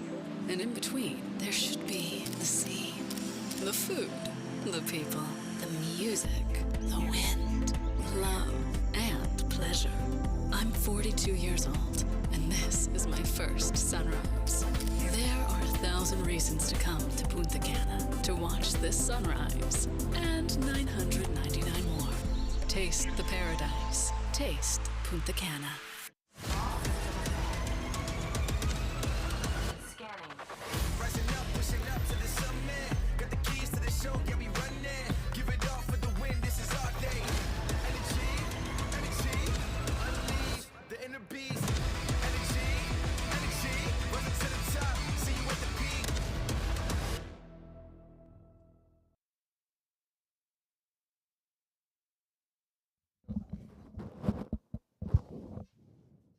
Okay, so we have heard big news. Amado Vreeswijk and Macker over the line early. I mean, Amado, he has been trying to do freestyle in the day. Does it like mess with your head, your focus? I don't know. But Amado Vreeswijk and Macker over the line early. So we still have Mortafon, the Wolf. We've got Hooper in this Delarue. Macker is out. Schoberg and Foyer. Yeah. I mean, it's a tricky one. I think in this light wind with the swell, I think it's very easy to get trapped on a swell. And that's maybe what Enrico had, and he just decided to fully jump off and somehow still made it. And maybe Amado was like, I think I'm just fine. And then, you know, when you're on the foil, you can't. It's not that easy to break. Yeah. Like I say, especially, like you say, especially with those swell lines. Yeah.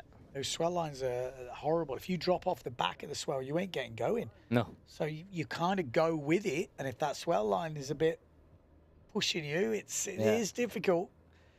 Not easy. No. But, yeah, we'll be going into elimination number 7, heat number 3. This is the restart of heat number 3. Minus 2 riders. Yeah, so there are 6. I mean, it's light, but it's definitely contestable. I was saying this earlier, you know, in the freestyle, how far does it have to go before it counts? How you mean? In the Well, elimination? let's say no more, or postponed, no more competition. Then I don't think it counts yet. I don't know. This is what we normally say. If you make top 16, it counts. Yeah. But normally you have a full bracket of at least 32. And in I thought everyone had to have competed before it counts. Oh, okay. And so far, not everyone Well, has that would make competed. sense. Okay, that makes a lot of sense. I never thought of it like that, but that does make a lot of sense because it's a little bit unfair if you actually haven't even done anything. No, exactly. Okay, well, that makes sense. Because I was thinking, okay, maybe this counts. Yeah, but I don't think it does. I mean, I can be wrong. I didn't double check the rule book. Well, on common that. sense says what you're saying now, but if it's not in the rule book, it doesn't matter if it's common sense or not. It's not in the rule book. You know what I mean? Yeah. If it is, let's say, the top 16, then you're down to the top 16. Yeah, exactly. So they would have equal first place, which would be all the points added from 1, 2, 3, 4, all the way to 16 divided by 16 riders. Yeah, I assume. Yeah. Yeah. And then they would get a split of the prize money? Yeah, they would get the split of the prize money, or they do, like in Wave, for example, if you don't finish, you get the points of what that position would be if you lost that upcoming heat. For example, last year here in Sylt, we only finished 1 round, and everyone who passed, they didn't get 1st till 16 divided, they got 9 till 16 divided. Okay. Because that kind of... That is where you were, okay. That's the worst you could have got. Otherwise, because of the exponential point system. Z flag is up on the boat, and that means go to shore. Oh, then I think that might be it then for today. Yeah, that's... Gonna make Amado extra happy. It's interesting, that, though. Yeah. I mean, from this angle, it doesn't look windy, but No. again, and I think people... rightly so, we'll have different opinions on this. Some people think it's too light. I actually quite enjoyed that light wind race. It's light, it's on the edge, but you can see it's not luck, it's skill that's getting you there. Or maybe do they have to change the course a bit? But that's what I mean. So it could be that. The Z flag means just go back to the beach. That means you can change your gear. They need to change the course. It could mean anything. It just means don't hang around the boat. We're not going to be doing anything for a while we sort whatever it is out. Because like you say, the wind is meant to go more onshore. We're seeing a few more... more offshore, sorry. Yeah. And that could be that. It could have changed a little bit. The wind could have dropped from what they first had. Exactly. The I mean, they're still on the foils going pretty good, so... It is going more offshore. Look at the angle. Yeah, because maybe it's just the angle that was very, very hard to make, so maybe they have to adjust the course a little bit. Maybe they're moving it a bit further out, although I would be surprised if they do that, because that would take a lot of time. Yeah. Oh, there's Johan. Yeah, So, they're still going. Andre says, don't worry, the wind is coming. All right, don't worry. Go When? Pierre from the south of France. Yeah. How many... What do the people think on the live? They prefer the... Well, we always prefer the 50 knots or 30 knots. I mean, wind is always good. It's more that, like, some people kind of say they don't want to see competing in light wind. Like, I am definitely from that opposite camp. But as I spoke to the riders earlier, what you think here in the commentary, what you think as a media person, what you think as a spectator is different to when you're a rider. And even the riders will say that. And You know, it would even be different where they're ranked, you know? Yes. Like, for example, Leonard, he's leading the tour, and he's the one who goes test the conditions. He has the most to lose, and he's still going out there showing how windy it is. And that's why we started this morning. And I'm like... Yeah, and it was on the edge. And You it know, was like, on the edge. It's not that it was good and he's going, oh, it's good. It's like, it's on the edge, but he's keen. Yeah, he's keen. He's like, well, let's compete. And I admire that a lot. When I saw him go out in a short, he's like 11 degrees. He's like, yeah, go try and see if it's windy or not. I was like, I like it. Who would do that? You're leading the World Championships. You're 20 years old. And no one wants to go and try, and you go and try to show them that it's windy enough. Yeah. I And mean, on the big stuff. Not on the like, big stuff. Not like tootling out on your 5.2, No. you know, because he's a big lad. Exactly. You know, like the other guys on the 4.8s, it's not good enough. He Yeah. was like wanting it. Yeah, on 5.7, showing Amazing. off how windy it was, and amazing. very, very impressive. So, So apparently, due to the light winds, the sailors are coming back to the beach to change the gear size. I found the race too long with these winds. I think when it's these winds, they need to give them time because they don't want it to come down to just the start. yeah. So we saw there, it was actually relatively nice because it was long because we saw that comeback from Marotti. But you're right, should he have been able to come back? Was the race too long? That's a Yeah. discussion that, you know, people have difference of opinions on. Yeah, and maybe they were all a little bit on the edge, and that's why it was a bit longer, because obviously the next heat started already. by the time the first one finished. Yeah. Gianni says, I prefer the light to medium winds because in this type of condition, it suits lighter riders. Well, it doesn't always suit lighter riders, weirdly. Like, you'll notice some of the bigger riders do better when it's smaller because they can drive the board and get it going. And they can keep foils. more momentum during the jibe. I think one of the guys was explaining me when even they were on the fin, when it was light wind, they would still try to gain weight. Yeah. Just for the jibes. It's actually harder for the lighter guys in light winds. Weirdly, it doesn't make sense, but it really is like that. It's actually easier for the lighter riders when it's crazy windy. When it's nuclear, like it comes way more down to technique and technical ability. You know, jibing, coming inside. You know, and you can't go flat out. You know, flat out. Whereas in the lighter stuff, you can use your leverage, you can use the size, your mass to really drive that board and actually get extra speed compared to the lighter guys. We've got Robin saying all wind conditions are nice as long as it's suitable. Oh, saleable. Yeah. Leszek Rakowski says, with so much depending on the start in these conditions, it makes sense that we would see the guys jumping the gun. Yes. But then to counter that, we saw Marotti come back from the dead. From the dead. I mean, like the zombie, like so far back. But as we're getting towards it, you know, depending on who's in your heat. I totally dislike light winds. Under 15 knots is no fun, says Olivier. Yeah. I mean, it depends. I think if you have the right gear, it can be fun. Yeah. I think there are gear options out there that is fun. And we have to think as well. I think, remember when the foiling started, they were on the Millennium Wing or something, and it was like 1,000, whatever. We got to talk about that because it is a problem. And there is, I think, a case for having an official light wind wing. This is just my theory. I haven't spoke to anyone about this. I'm just coming up with it out of my head right now. So I was thinking about this before when you have the flag system for what foil you're on.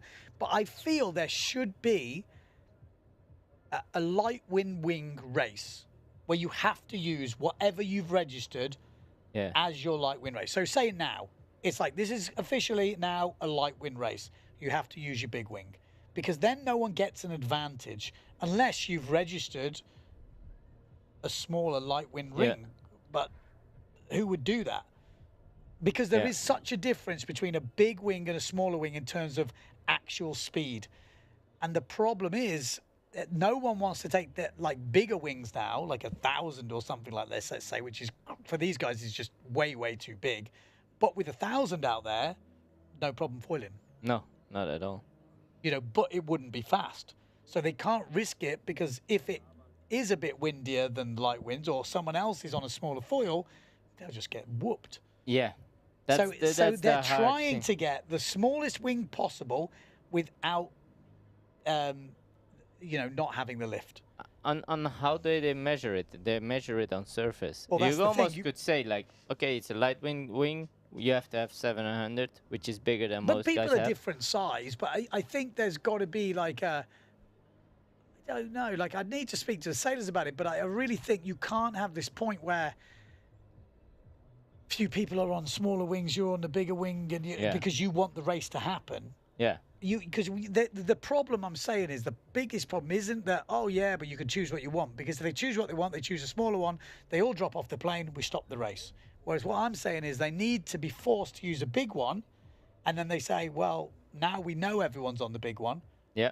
And in theory, with the bigger one, they're all foiling. Yeah, I mean, I guess with measuring the wind already is also, and if they stick to it, like that first heat was pretty light, and they still stick to it because the guys were not on their big gear yet. They were like, it's not a minimum. Yeah. I mean, I think that was when we were looking at it, I was like, ooh, that's a bit tight. But then it turned out not everyone is on their biggest gear, so if at least when you measure it, it gets a bit. That looks technical. Yeah. Nico Breen there, El Presidente. He's got, some interesting fin covers there, foil covers. The beach is packed with people. We can't see that much, but it is absolutely crazy busy outside. I mean, it's a It is. It's it's a a holiday, isn't national it? holiday today. Tomorrow is a day off for most people as well. It is ramped. I can honestly tell you, I went in commentary booth this morning, and when I went out at lunchtime, the change is insane. I was fighting my way through the crowds. Cedric Board, now this is a guy always happy. This guy, never moaning, Never. never moaning. This guy, But He he's looks still happy, here. though. He's He still looks committing, happy. you know. Oh, he smiled then. Yeah. I actually think he smiled. Yeah. But no, yes. How long has he been on tour? Probably as long as me, maybe longer, is he? Yeah. Yeah, probably early 2000s, got to be. So what we're saying is 10 minutes they've got to change their gear, put their bigger wings on, put their bigger stuff on, and then they're going to do it. Perfect. But so they are saying, look, now you don't put your big gear on. Yeah. We're going. Exactly. I mean, look how many people on the beach. Yeah. You know, they have to. They have to. They have to. I mean, that's why the event is on. Yeah, exactly. I don't want to hear people say, oh, there's not much wind. There isn't, but you've got to try. Yeah. You've got to put your big stuff on. That's what it's for. Exactly. And yeah, look at you can see everyone's kind of interested in what's happening. Did he what they're change doing. fuselage? Yeah. Okay, so bigger fuselage as well, I guess. Sandy, doesn't it? Does. OCD people out there are cringing Yes. right now. Like, please wipe the sand a little bit off there. Yeah. Please. He doesn't, but you know. He really doesn't look into it, does he? No, but he's relaxed. Yeah, that's good. It's a good way to be. Yeah. 5 more minutes to change their gear. Let's have a look at the comments. Leonard, very good in light winds. Leonard, very good in any Look at wind. that. Shall we? Are Look we how on many the people- LED? Are we on the big screen? Because that is the big screen out there. So a lot of people viewing it, I guess. look. Oh no, that's further up. No, That's further up. yeah, That's where the further food up. is. But look how many people there are. Yeah, it's great to see, man. Amazing. That's why this event is here. You know, you've got Citroen, the headline sponsor for this event this year, but obviously lots of other sponsors involved in making this happen. I don't know if I told you, but Yogi Tea are. Yeah. They're making you happy. Well, yeah, it's keeping my throat going. It's probably the best my throat's been in all these years of doing the commentary. Maybe they have to send you a package for the next commentary. Yeah, I'm gonna stock up. Yeah. So yeah, there we go. It's Lars, the cameraman for Mr. Nico Preen, wandering around. Well, you can see the sponsors on the rash vest. Yes. Gives you a bit of an idea. High protein. It's actually pretty nice food. Have you Yeah. tried those high protein ones? I'm putting on weight this week. I won't lie. That's why I went sailing today. I was like, at least I'm not gonna keep getting heavier and heavier. Like, I'm not trying to say I was a high-profile athlete, but when you've been a athlete, sports person doing lots of stuff, you eat the same. So then what happens is, or what I've found happen, and I've seen it with top athletes as well, when they drop off doing their sport that they used to do. For me, I'm in the commentary booth all this week. I'm still doing windsurf and stuff, but when I'm not doing stuff like this, I'm still eating the same. Yeah. You've still got the same appetite. Yes. Which is a dangerous place to be. So there we go. That's the big screen. And people are looking. Give on us a that wave. quite Shall we lot. give them a wave? Hello. Does it work? Do we go up on that screen?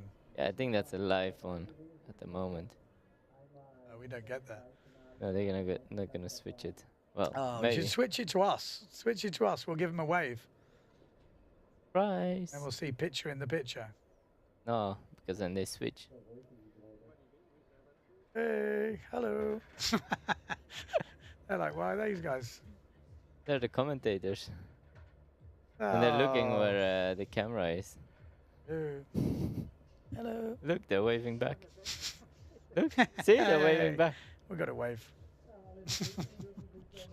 Oh, they're even doing a heart signal. Oh, that was good. I'm not very good. They can't hear us anyway. No, I think they've got the German commentary on the go. What else have we got? Yeah, in the world of sailing, you have high speed rules for high performance foilers. In windsurfing, you could imagine light wind rules for racing, as well as in freestyle. In superbikes, if it's a damp track, they declare a wet race, and you choose slicks. And if it rains, then tough. Oh, okay. Yes, but then you get that thing, yeah. Because it don't really work in windsurf. That's what we're worried about. If half the guys gamble on their small wing and they drop off, I mean, it's fair enough. Yeah. But it doesn't look great, does it? No. It's tricky. Yeah, okay. We're going to take a short commercial break, but we will be back to get on with the light wind racing because the guys have changed to bigger gear and it is going to happen. See you soon.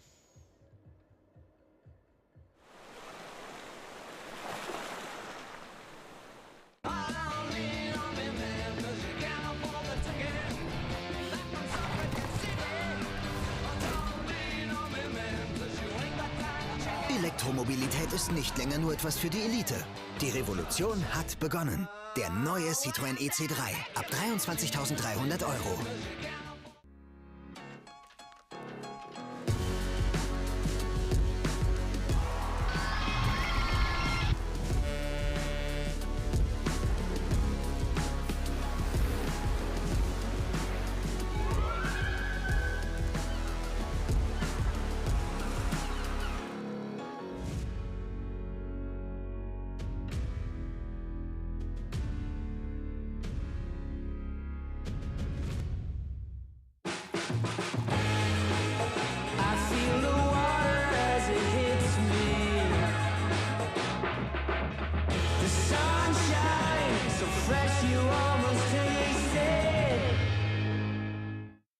Neues von Ehrmann. Du hörst das Knistern, spürst die Vorfreude und schmeckst die Schokolade. Großer Genuss ist Grand Dessert von Ehrmann. Keiner macht mich mehr an.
Got me upside down, spinning around you. Wanna taste the clouds, dance with them. Take a jump around your body. Boy, I love the way you got me. Starry-eyed, got me starry-eyed. Got me upside down, spinning around you. Wanna taste the clouds, dance with them.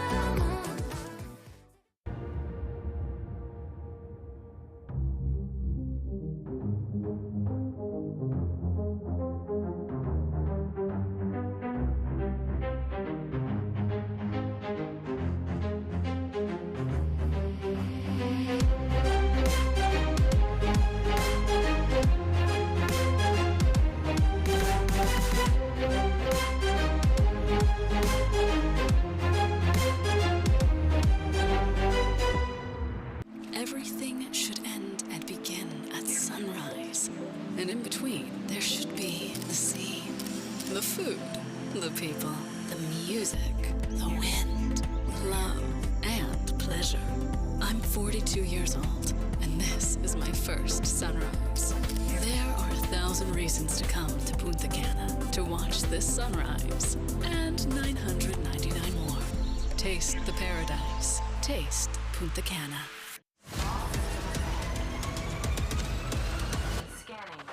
Rising up, pushing up to the summit.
Auf die Wiederaufnahme der Startsequenz, die ist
Okie dokie, we're on. Red flag is up. The guys are on their bigger stuff. We've already lost a Marlo Vrieswijk. Macker over the line early.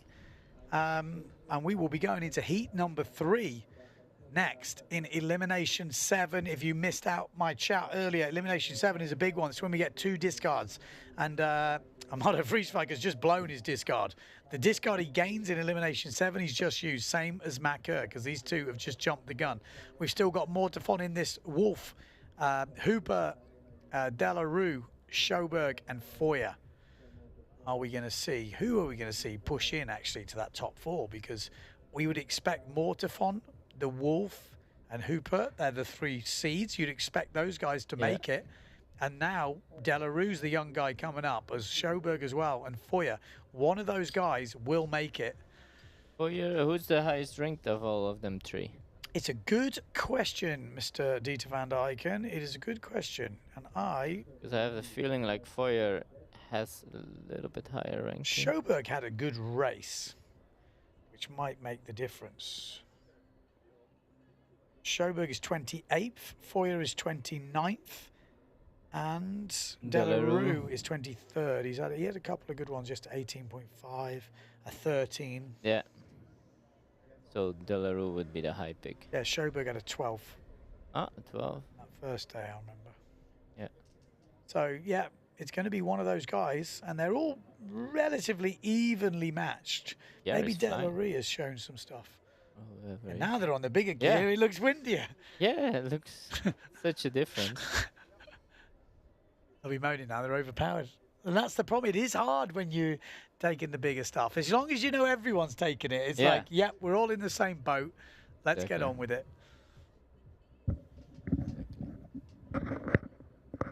Right, last minute till the start. Would be nice that they just finish an elimination again. I mean, then they have 7. They have 2 discards. And how it looks like tomorrow is a lay day. Saturday there might be something. Looking, there's a few light days coming Yeah. up. It's no guarantee that this isn't the last elimination of Yeah. racing. Like, it really Exactly. could be. It Could be. really could be. So it's looking very good for Johan So fans, that's for sure. And Bruno Martini fans, if he gets a good elimination now, He can jump up a lot. he can jump up a lot for sure.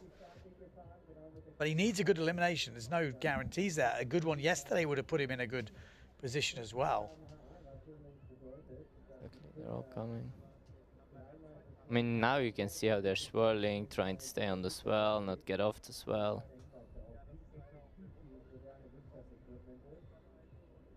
Okay, here we go. There we go. That is Sjoberg on the duotone. Oh yeah, looks like he's a bit further back on the Neil Pride. So not a good start from him. In the middle, well, it's not a good start yet, actually. What I'm on about, Foyer is actually coming in a bit better, but it's a good start at that top end from Hooper and Mortafon. The duotone also good start from Sjoberg. De La Rue on the Patrick Sail, one of the young riders in the middle. These lighter winds might not suit him, but Foyer a bit further back. And at the top end on the Severn. The Wolf. Wolf. It's a good Ow, name. ow, ow. The Wolf.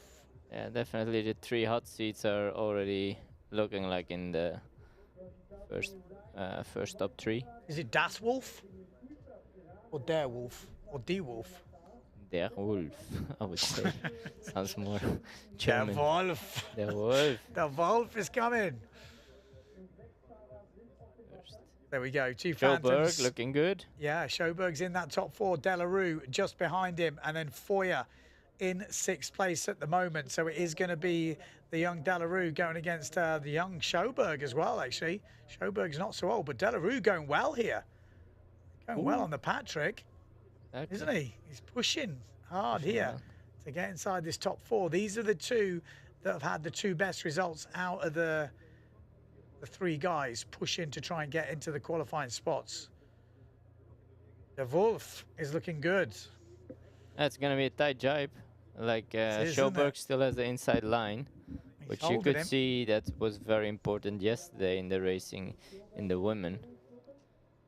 So I think Sjoberg is still ahead and still controlling at the moment. Still some swell. Yeah, I like it. I like a bit of swell in the light wind racing. You know, light wind, flat water, not so much, but I like the light wind swell stuff. Here we go. Sjoberg does go in 4th place on a nice swell there.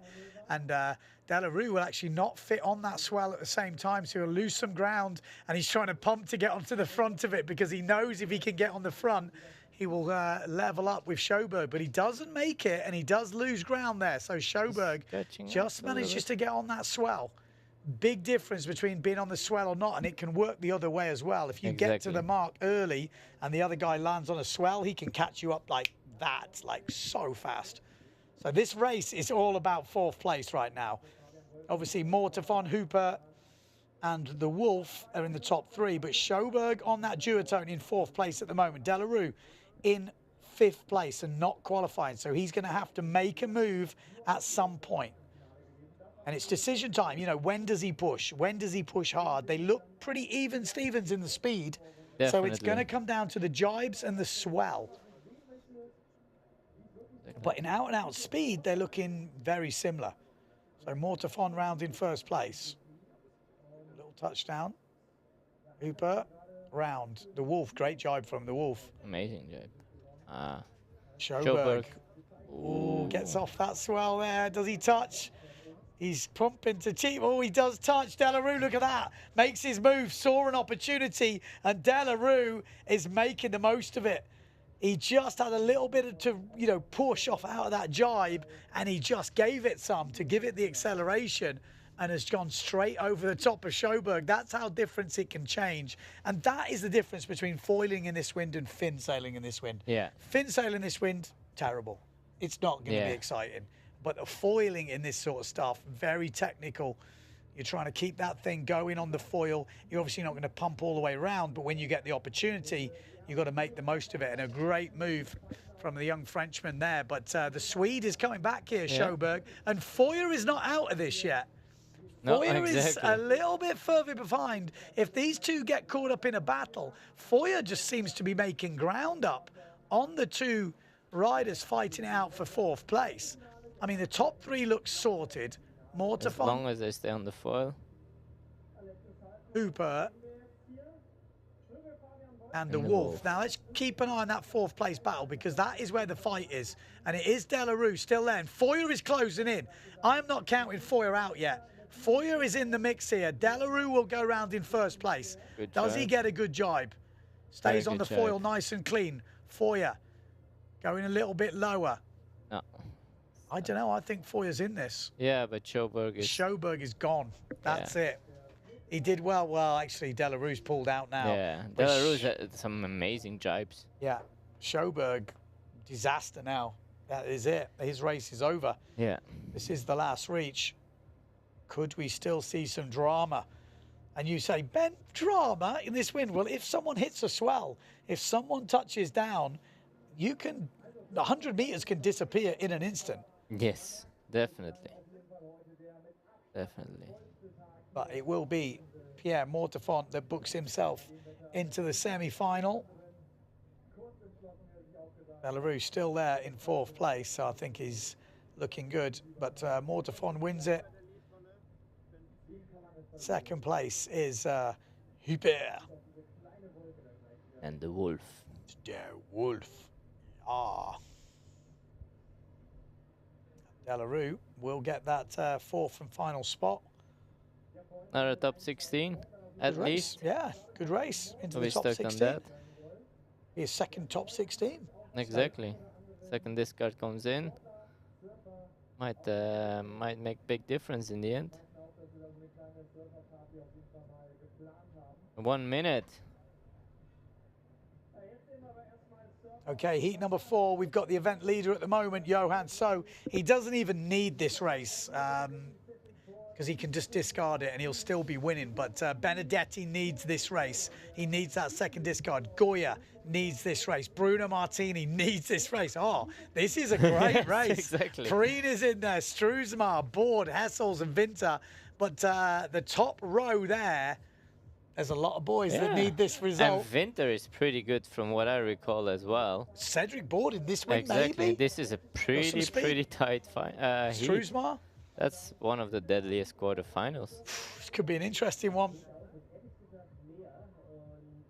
Could be an interesting one. Benedetti, I mean, look at the overall results. That's what we're looking at. Benedetti in pretty much equal 2nd place with Nico Goya and Pierre Mortafon. Mortafon's already made the semi-finals, so it was a good start, I think, by the looks of it.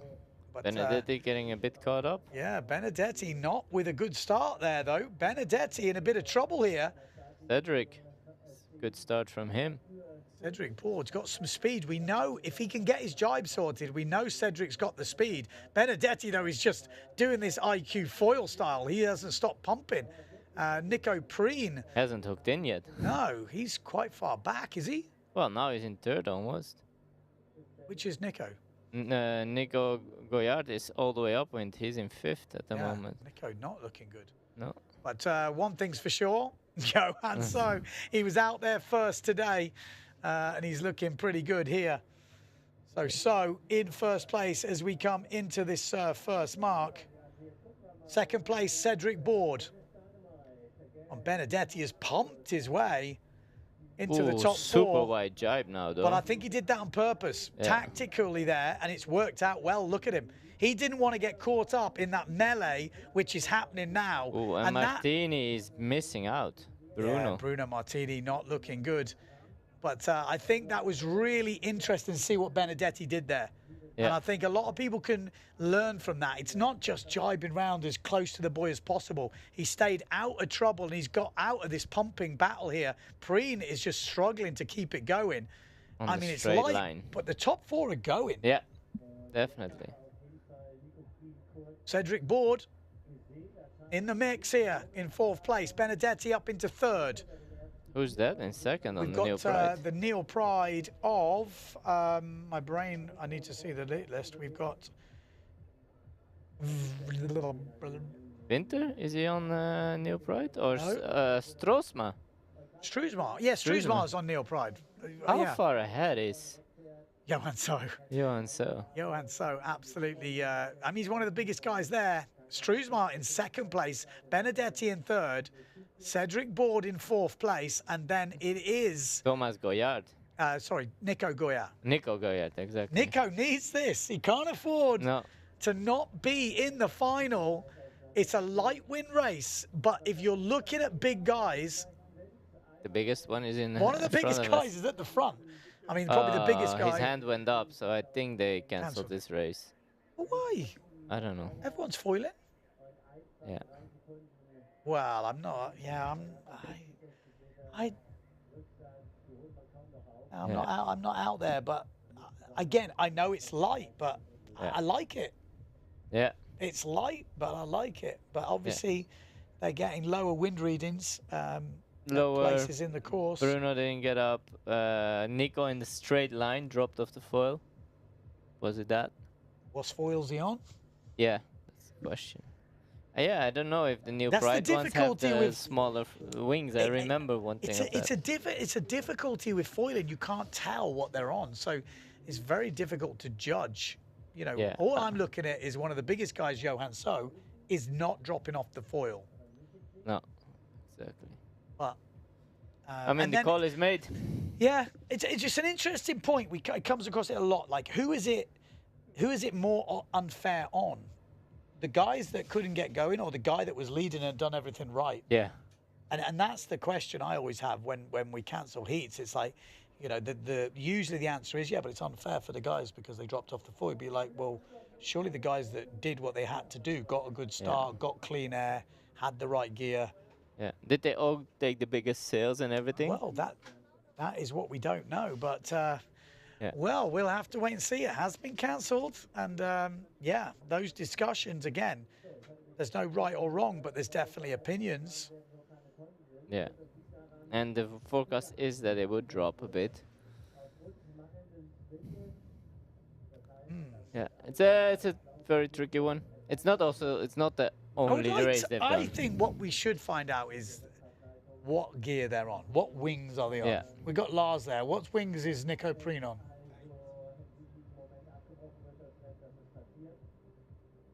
So he's on his biggest wing. Is it big enough? That's the question. He's on his biggest wing, but it didn't look like it. You're right. It is light out there. Yeah. There's no questions about it. There's no questions about it. But I think we want to be able to race in this. But it is dropping. Yeah, it is getting very dropping. light. You know, out when I there. look at it from there, Yeah. It looks it pretty light. does look pretty light. So maybe I think when I look at it Yeah, like now that, it looks pretty I glassy on think the from inside. the back of the course, it was getting lighter. Yeah. Maybe. Exactly. I think the wind line just moved a little bit further and But further this out. guy has just proved he's got that light wind ability. you He's know. got every ability. Yeah. I think he's the man to beat. Steam Factory says Johan is on his 8.8 and his 550 front wing. Are you kidding me? 550 front wing. But he's on the Patrick, the Aeon foil, which is quite powerful from what I've heard. Okay. Again, But that's like the other one. Like Nico was on 780. That's a lot of difference. wow. That's what I mean. That's Okay, that is a huge difference. it's not even in his biggest wing than 550. I mean, we don't have the registration list, but Well, the opinions are out there. You know, these are guys watching the stream. You know, again, these are just people's opinions, not my opinions. Some of them might be my opinions, but I'm just going to read out a few comments. Andre says it's a total joke, foiling. And they cancel again. I always got the impression that you can foil always, And that's what the industry is trying to market. Well, you can. It depends on how big the foil is. The problem is a bigger foil is slower. And this is what I was saying earlier. It's almost like you've got to use a bigger foil, even though you're going to go slower. Yeah. Because then you would have to design it. I don't know. I don't know what the answer is, but there's something in that. You'd have to play with it. Jeff says there's no way they should have been cancelled. Again, when you saw it from that top view, it looked like there was nothing. Yeah. Nothing, which was kind of interesting. Marketing strategy says not good for the sport. I mean, just bigger wings should solve this. Again, I do know. I tell you when I had the biggest eye-opener to the guys were using smaller wings than I actually originally thought, and the idea of foiling would be get going, was in France, in Marignan. And they were cancelling races, and Biles Muller was on his 5.2 freestyle sail, and he was literally foiling the whole time, for the whole day. And I was like, how is he doing that? And they wasn't doing that. And I didn't know until that point that everyone who was racing was just trying to get away with the smaller wing because it was obviously much faster. And the difference is huge. Yes. So I don't know if there needs to be like a box rule for the light wind wing where you'll literally go, it's got to be these dimensions, and then you just design one, and then you have to have this. Or you have the 3 wings they always have, and then you say you have one bigger that you can only use. So this is it has to be bigger than this. Yeah, that's what I mean. It needs to be a certain size, because I know this is, you're going to all laugh at me, but let's say you have, let's say an IQ wing. What's that, 950 or 920 or 94 or something like this? I think it's 9 something. If you had to use that, they would be going. Yeah. So then you're thinking, okay, so the equipment is there, but no one wants to register it because we never race in those conditions. But we don't race in those conditions because no one's got the wing. So it's like this vicious circle, it feels like. It's kind of interesting. Then on the other side, we've done 6 races already. Yes. And so you probably are. How much do you want to push? Go like crazy. Maybe there's people out there. I mean, I was one of these who maybe prefer certain conditions. Maybe you like light winds. Maybe you're like, you know what? This was my time to shine. Yeah. I mean, the guy on the upright who was in 3rd, he's definitely one of the guys who benefits in the lower winds. The Strosma, I think he was in the top 4 in that heat. He would have qualified. Well, yes, exactly. You know, this is where there is a blurry line, which I think needs to be sorted out. Someone said here, it's actually interesting. Phil says Patrick's 550 is a 750 span. So I think when Lars is saying Nico's is a 780 span. Yeah. So I think, you know, we're not talking surface area by the sounds of it. Well, 550 is a surface area, but it's actually wide enough, which gives you that glide. They go larger. But so doesn't need to go larger. He was foiling. Yeah. You know. Yeah, it's a tricky one. I think I don't know what readings they had at that first mark. I mean, some like IQ 4 is 900. Sorry. 900. So, yeah, that's a lot. And they go in light winds, but then still, you know, it's if we add another wing, then they can come with 4 wings. Well, here we go. Price I goes mean, up. this says it all, and I think this is actually a good point. Marketing strategy says the discussion would be automatically gone if you just keep running. Yeah. Because then you have to get bigger. Exactly. Which is actually not a bad point. Yeah, if you don't cancel, then race started, top 4 stays on the foil. But I thought that was the case. Like, if the top 4 are foiling, then you don't stop it. That's what I thought the case was. But maybe there is a win minimum. So if they're recording below the win minimum a part of the course, then they can cancel it. But yeah, I actually thought it was like, you know, if the top guys who have got no reason to drop off the plane drop off. Yeah, maybe. But maybe they're looking at Nico was in that top 4, dropped out. Yeah, Nico was in the top 4, and in the straight line, he dropped off the foil. I can just look at that, and I was like, oof. Yeah. That's maybe But tricky. there's a lot of fitness involved to keep that thing foiling. Again, I'm not saying we should raise this, but I'm just offering a sort of devil's advocate, trying to say, you know, from a race organizer, this is your only race. You know, let's say this is the only race. We got to make it happen. I mean, probably the call would have been different, Yes. maybe, if it was the only race. But should it be different? This is another discussion. In my opinion, it shouldn't be different. Yeah. I mean, there's still white caps out there, but the longer it takes, the trickier it gets to get to a result today. Guillaume says, you just cancel no races. If one man is flying all the race, they will quickly go for larger front wings. You know, I can see where you're going with that. What's the point in producing 8 different front wings if you're only allowed to just use 3? Because you have different weights, you have different... Should there be a limit on how many front wings you're allowed?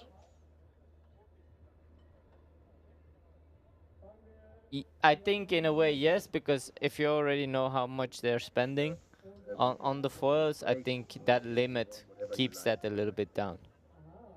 So it's a big issue as well that we need to make sure that new people coming into the sport don't have to take a mortgage before they can. You know? So that's where the limit of gear came. Slalom in the past used to be custom gear allowed. Bjorn used to show up with a 4.0, 4.2, 4.2, and his fleet was getting smaller and smaller. And then production gear came in, and the fleet got bigger again, because actually people could buy what the world champion was using. They could do it with a certain budget, and maybe there has to become a budget cap. But can you do that in foiling right now? A budget cap. Get what the top guys are using for a good price. That's it's this. I don't know. I'm not into the foiling. People ask me, "Oh, you're not interested in doing that?" It's like, nope. Yeah, that's interesting. A lot of comments coming in, so it's obviously a good subject. 800, you are always foiling in slalom. For the Pride 8.2 size, it's 820 span. What else have we got? Budget cap, question mark, totally agree. This is Benedetti's conditions we're hearing. They should move this rule with the amount of gear. Yeah, I mean, it is interesting. With the big front wing, you can sail as slow as you can walk on foot. Yeah, it is true. I mean, with the big, we know that. Like I said, when I saw Bals on the freestyle stuff ages ago, that is when it was kind of a biggish front wing, and you just sit there, you just sit on it, but you don't go very fast. And the difference between flying and going fast is different when you're racing. For sure. And that's what I'm saying. It feels like there should be a minimum. So then you're on something that you probably wouldn't be on because it's slower, but you're forced to be on it, and it's got lift. Yeah, it's that question. You know, when foiling came in, it kind of allowed us to run in lighter winds. Are we now running in lighter winds than they used to be on 9.4 and the big board? Well, or can we run lighter winds? Yeah, but are we effectively, with how it is now, running in lighter winds than we were doing on the 9.4 and the big board? Yes. Okay, so it is still better. I would imagine so. How much was the minimum knot rule then? Good question. I thought it was, I seem to remember 8 in my head, but that was, it couldn't drop below it. But was that foiling or is that slalom? I think that was a fin. I think the fin. That was a fin. I seem to remember it was a fin. It was below. 8 knots. Yeah. It was 8 knots. Yeah, it was 8 knots. So they were going on 9.4s. So that's the question. It's we also now are running into it because one race got cancelled. But we've had amazing racing action. Yes, yeah. So far, we've done. But it's good to start a discussion because it is something that could happen here in Sylt. This could be the conditions we have for the whole week, and I definitely think it's worth addressing because, again, I've been saying to a lot of people I would like to see weight categories because I'm a smaller rider, but I also see the argument for people who like light wind sailing. Yeah. Maybe it's not as many as the high wind sailing. But maybe there are guys that it's quite tactical. You see it. You've got to play the swells. You don't want to, like Benedetti. I thought that was cool to see. Yeah. He could have just jibed straight in, and he didn't. He went, I'm going to give myself some room, get myself clear air, because he knew if he keeps foiling, he's going past him. That was a very, very good point because he went really wide. I was like, what are you doing? But actually, it was brilliant. Yeah. Didn't drop off the foil, stayed low, and just he knew he had to be in that top 4, just stay out of trouble, keep myself some clean air. Yeah. And I think I would like to see racing like that, you know, not just tightest to the jibe is the best jibe. Exactly. You know, you've got to be thinking about lines. If there's a hole in the wind, maybe you don't jibe straight away. Yeah. Again. Exactly. Interesting, you know. Yeah. And there is some good points there. If you don't cancel races, people soon have to change gear, so it'll be interesting. We've got a hard minimum of 7 okay in the old slalom, but needed an average of 7 to 10. But in the foiling, it's a minimum of 5, meaning you need 5 to 8. But it's got to be 5. If it's below 5, we cancel. So that'll be it. You know, that is why there's people asking why they cancel. If it drops below 5, there is no chance they can't keep it. It's gone. So it's on the edge, yeah. So 6 to 10 knots we're hearing, and the wind dropped below 5 knots in that race. So obviously, Johan So was leading. He wasn't in or wasn't affected because he had a lead by that. But the drop towards the back affected the race too much, which is why it got cancelled. Exactly. I mean, it's deceiving as well. If you look now and you say this is 6 to 10 knots, you're like, no way. You see white caps. Yeah. But it is current against the wind, Yeah. and it shows a lot more white caps. It's very sunny. Could we give them all foil drives? And we'd never stop. No, I mean, the other option is to move the course very far out. But it's been a long Maybe 7 that, days. foil drives, and then you get like, you can use it for 20 seconds or 10 seconds you in get the like race. a flat battery almost. Yeah, it's like you get like a 10-second window, like a turbo boost, if you need it. Imagine.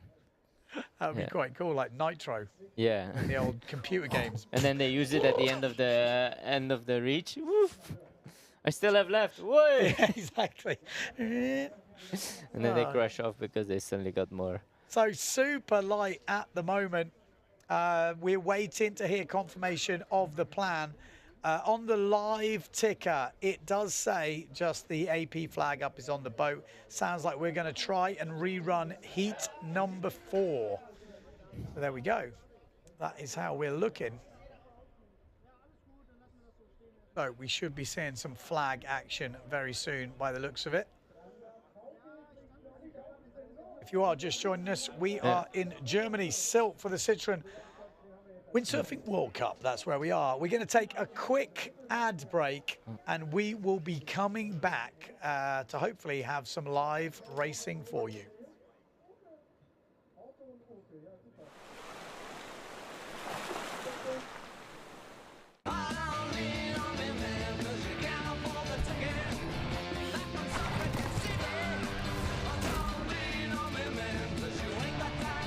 Elektromobilität ist nicht länger nur etwas für die Elite.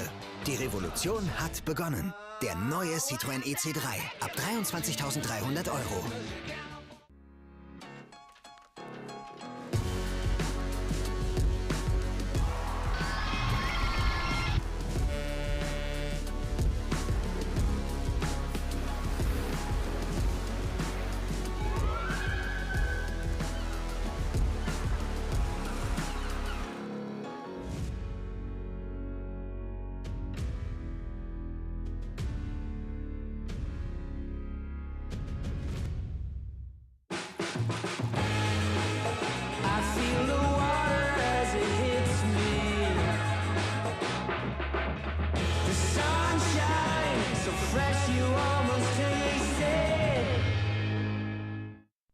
Neues von Ehrmann. Du hörst das Knistern, spürst die Vorfreude und schmeckst die Schokolade. Großer Genuss ist Grand Dessert von Ehrmann. Keiner macht mich mehr an.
upside down, spinning around you.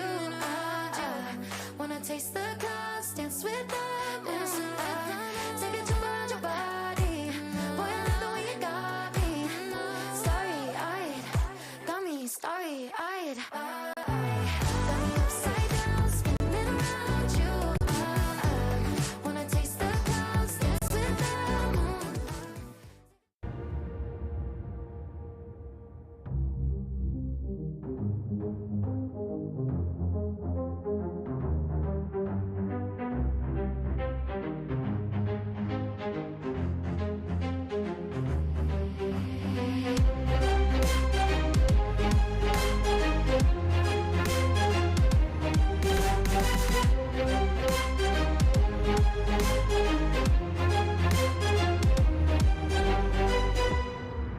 Everything should end and begin at sunrise.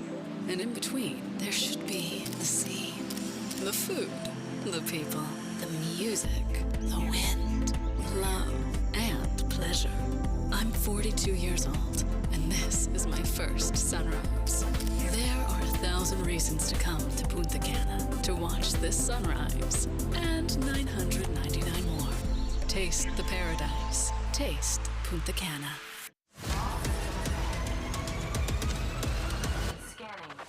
Rising up, pushing up to the summit. Got the keys to the show, yeah, we run it. Give it all for the win, this is our day. Energy, energy, unleash the inner beast. Energy, energy, rising to the top, see you at the peak.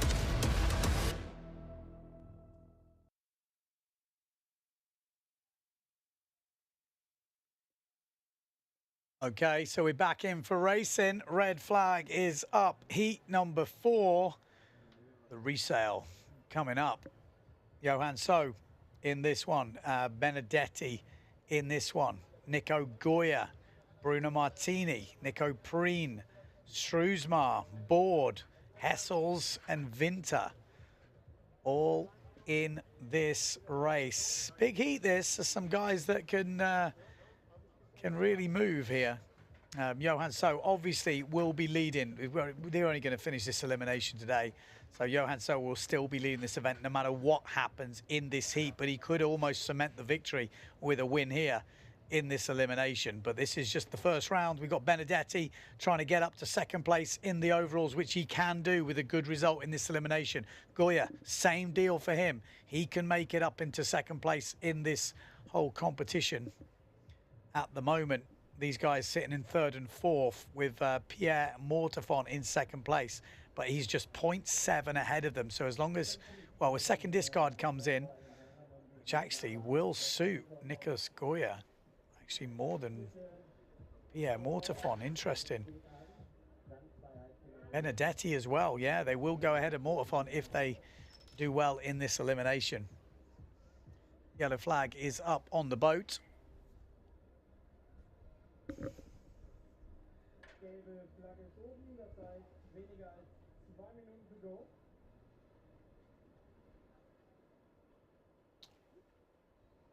The wind is dropping. Let's see who you're rooting for out there. And Struismar get it. He's had a few good races this week.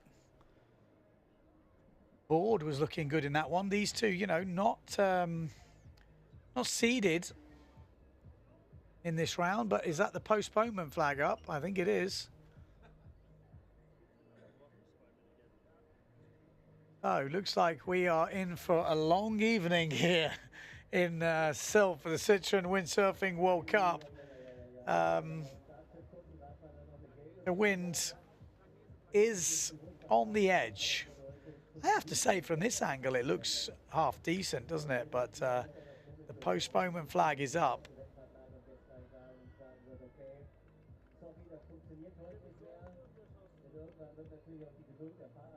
Wind dropping to 4 knots in places on the course at the moment. And it's not looking that hopeful because it is meant to disappear. Is there wind out there? Yes. But there are holes of 4 knots, which is obviously not great right now. We've had some good races so far. And Thomas Goya out there having a word with the boat. Look, looks like a few people are going to have a word with the boat.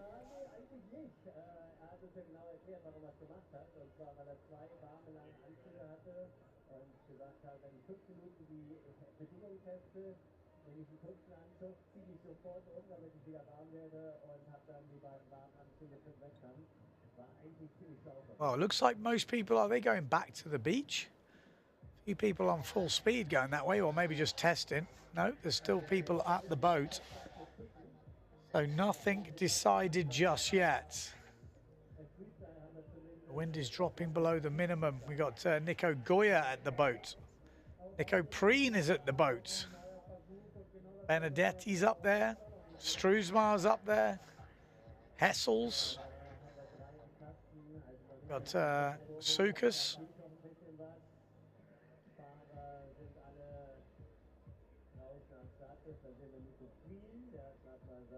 Should get an apple, mate. That Nico Preen guy. I have to tell him what one is. Postponement flag still on the boat.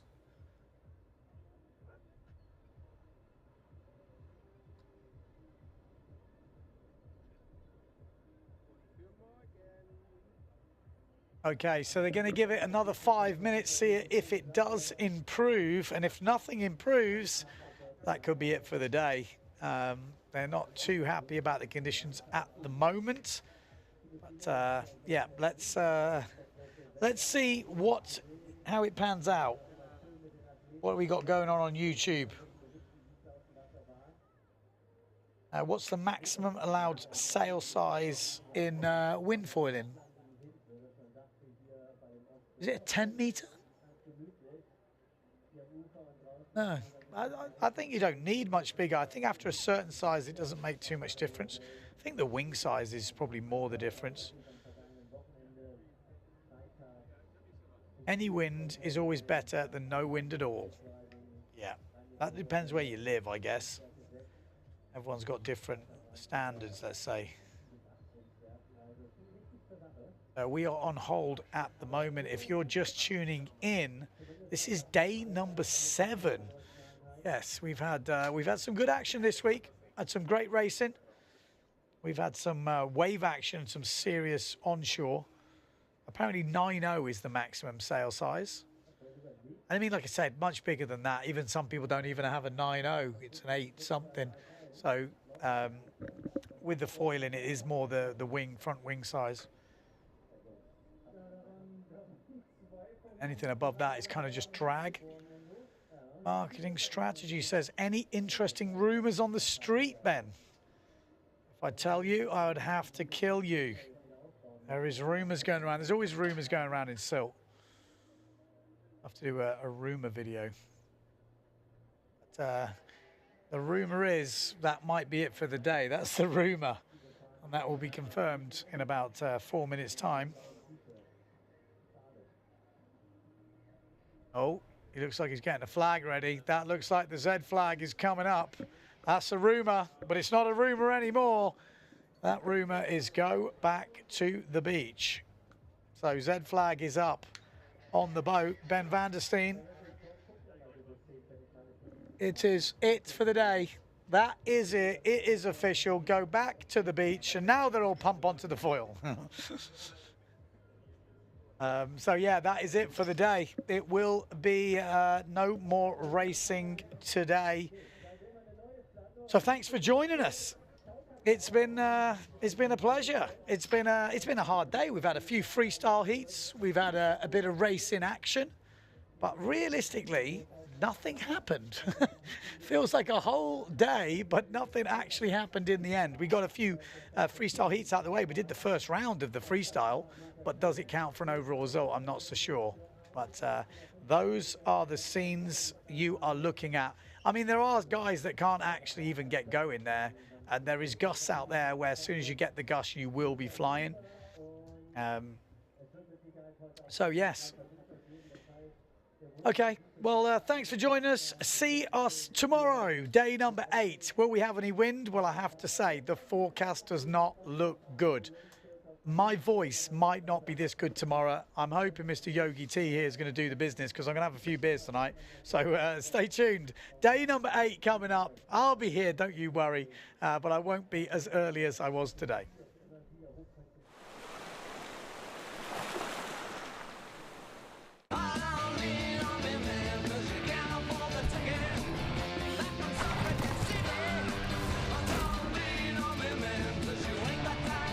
Elektromobilität ist nicht länger nur etwas für die Elite. Die Revolution hat begonnen. Der neue Citroen EC3 ab 23.300 €.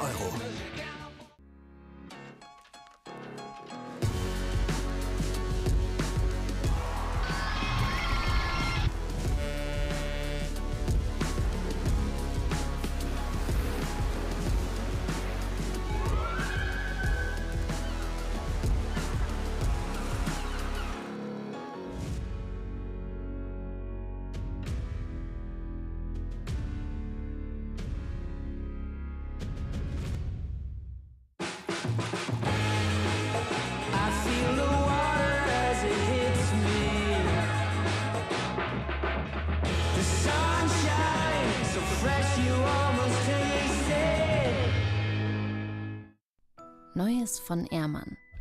Du hörst das Knistern, spürst die Vorfreude und schmeckst die Schokolade. Großer Genuss ist Grand Dessert von Ehrmann. Keiner macht mich mehr an.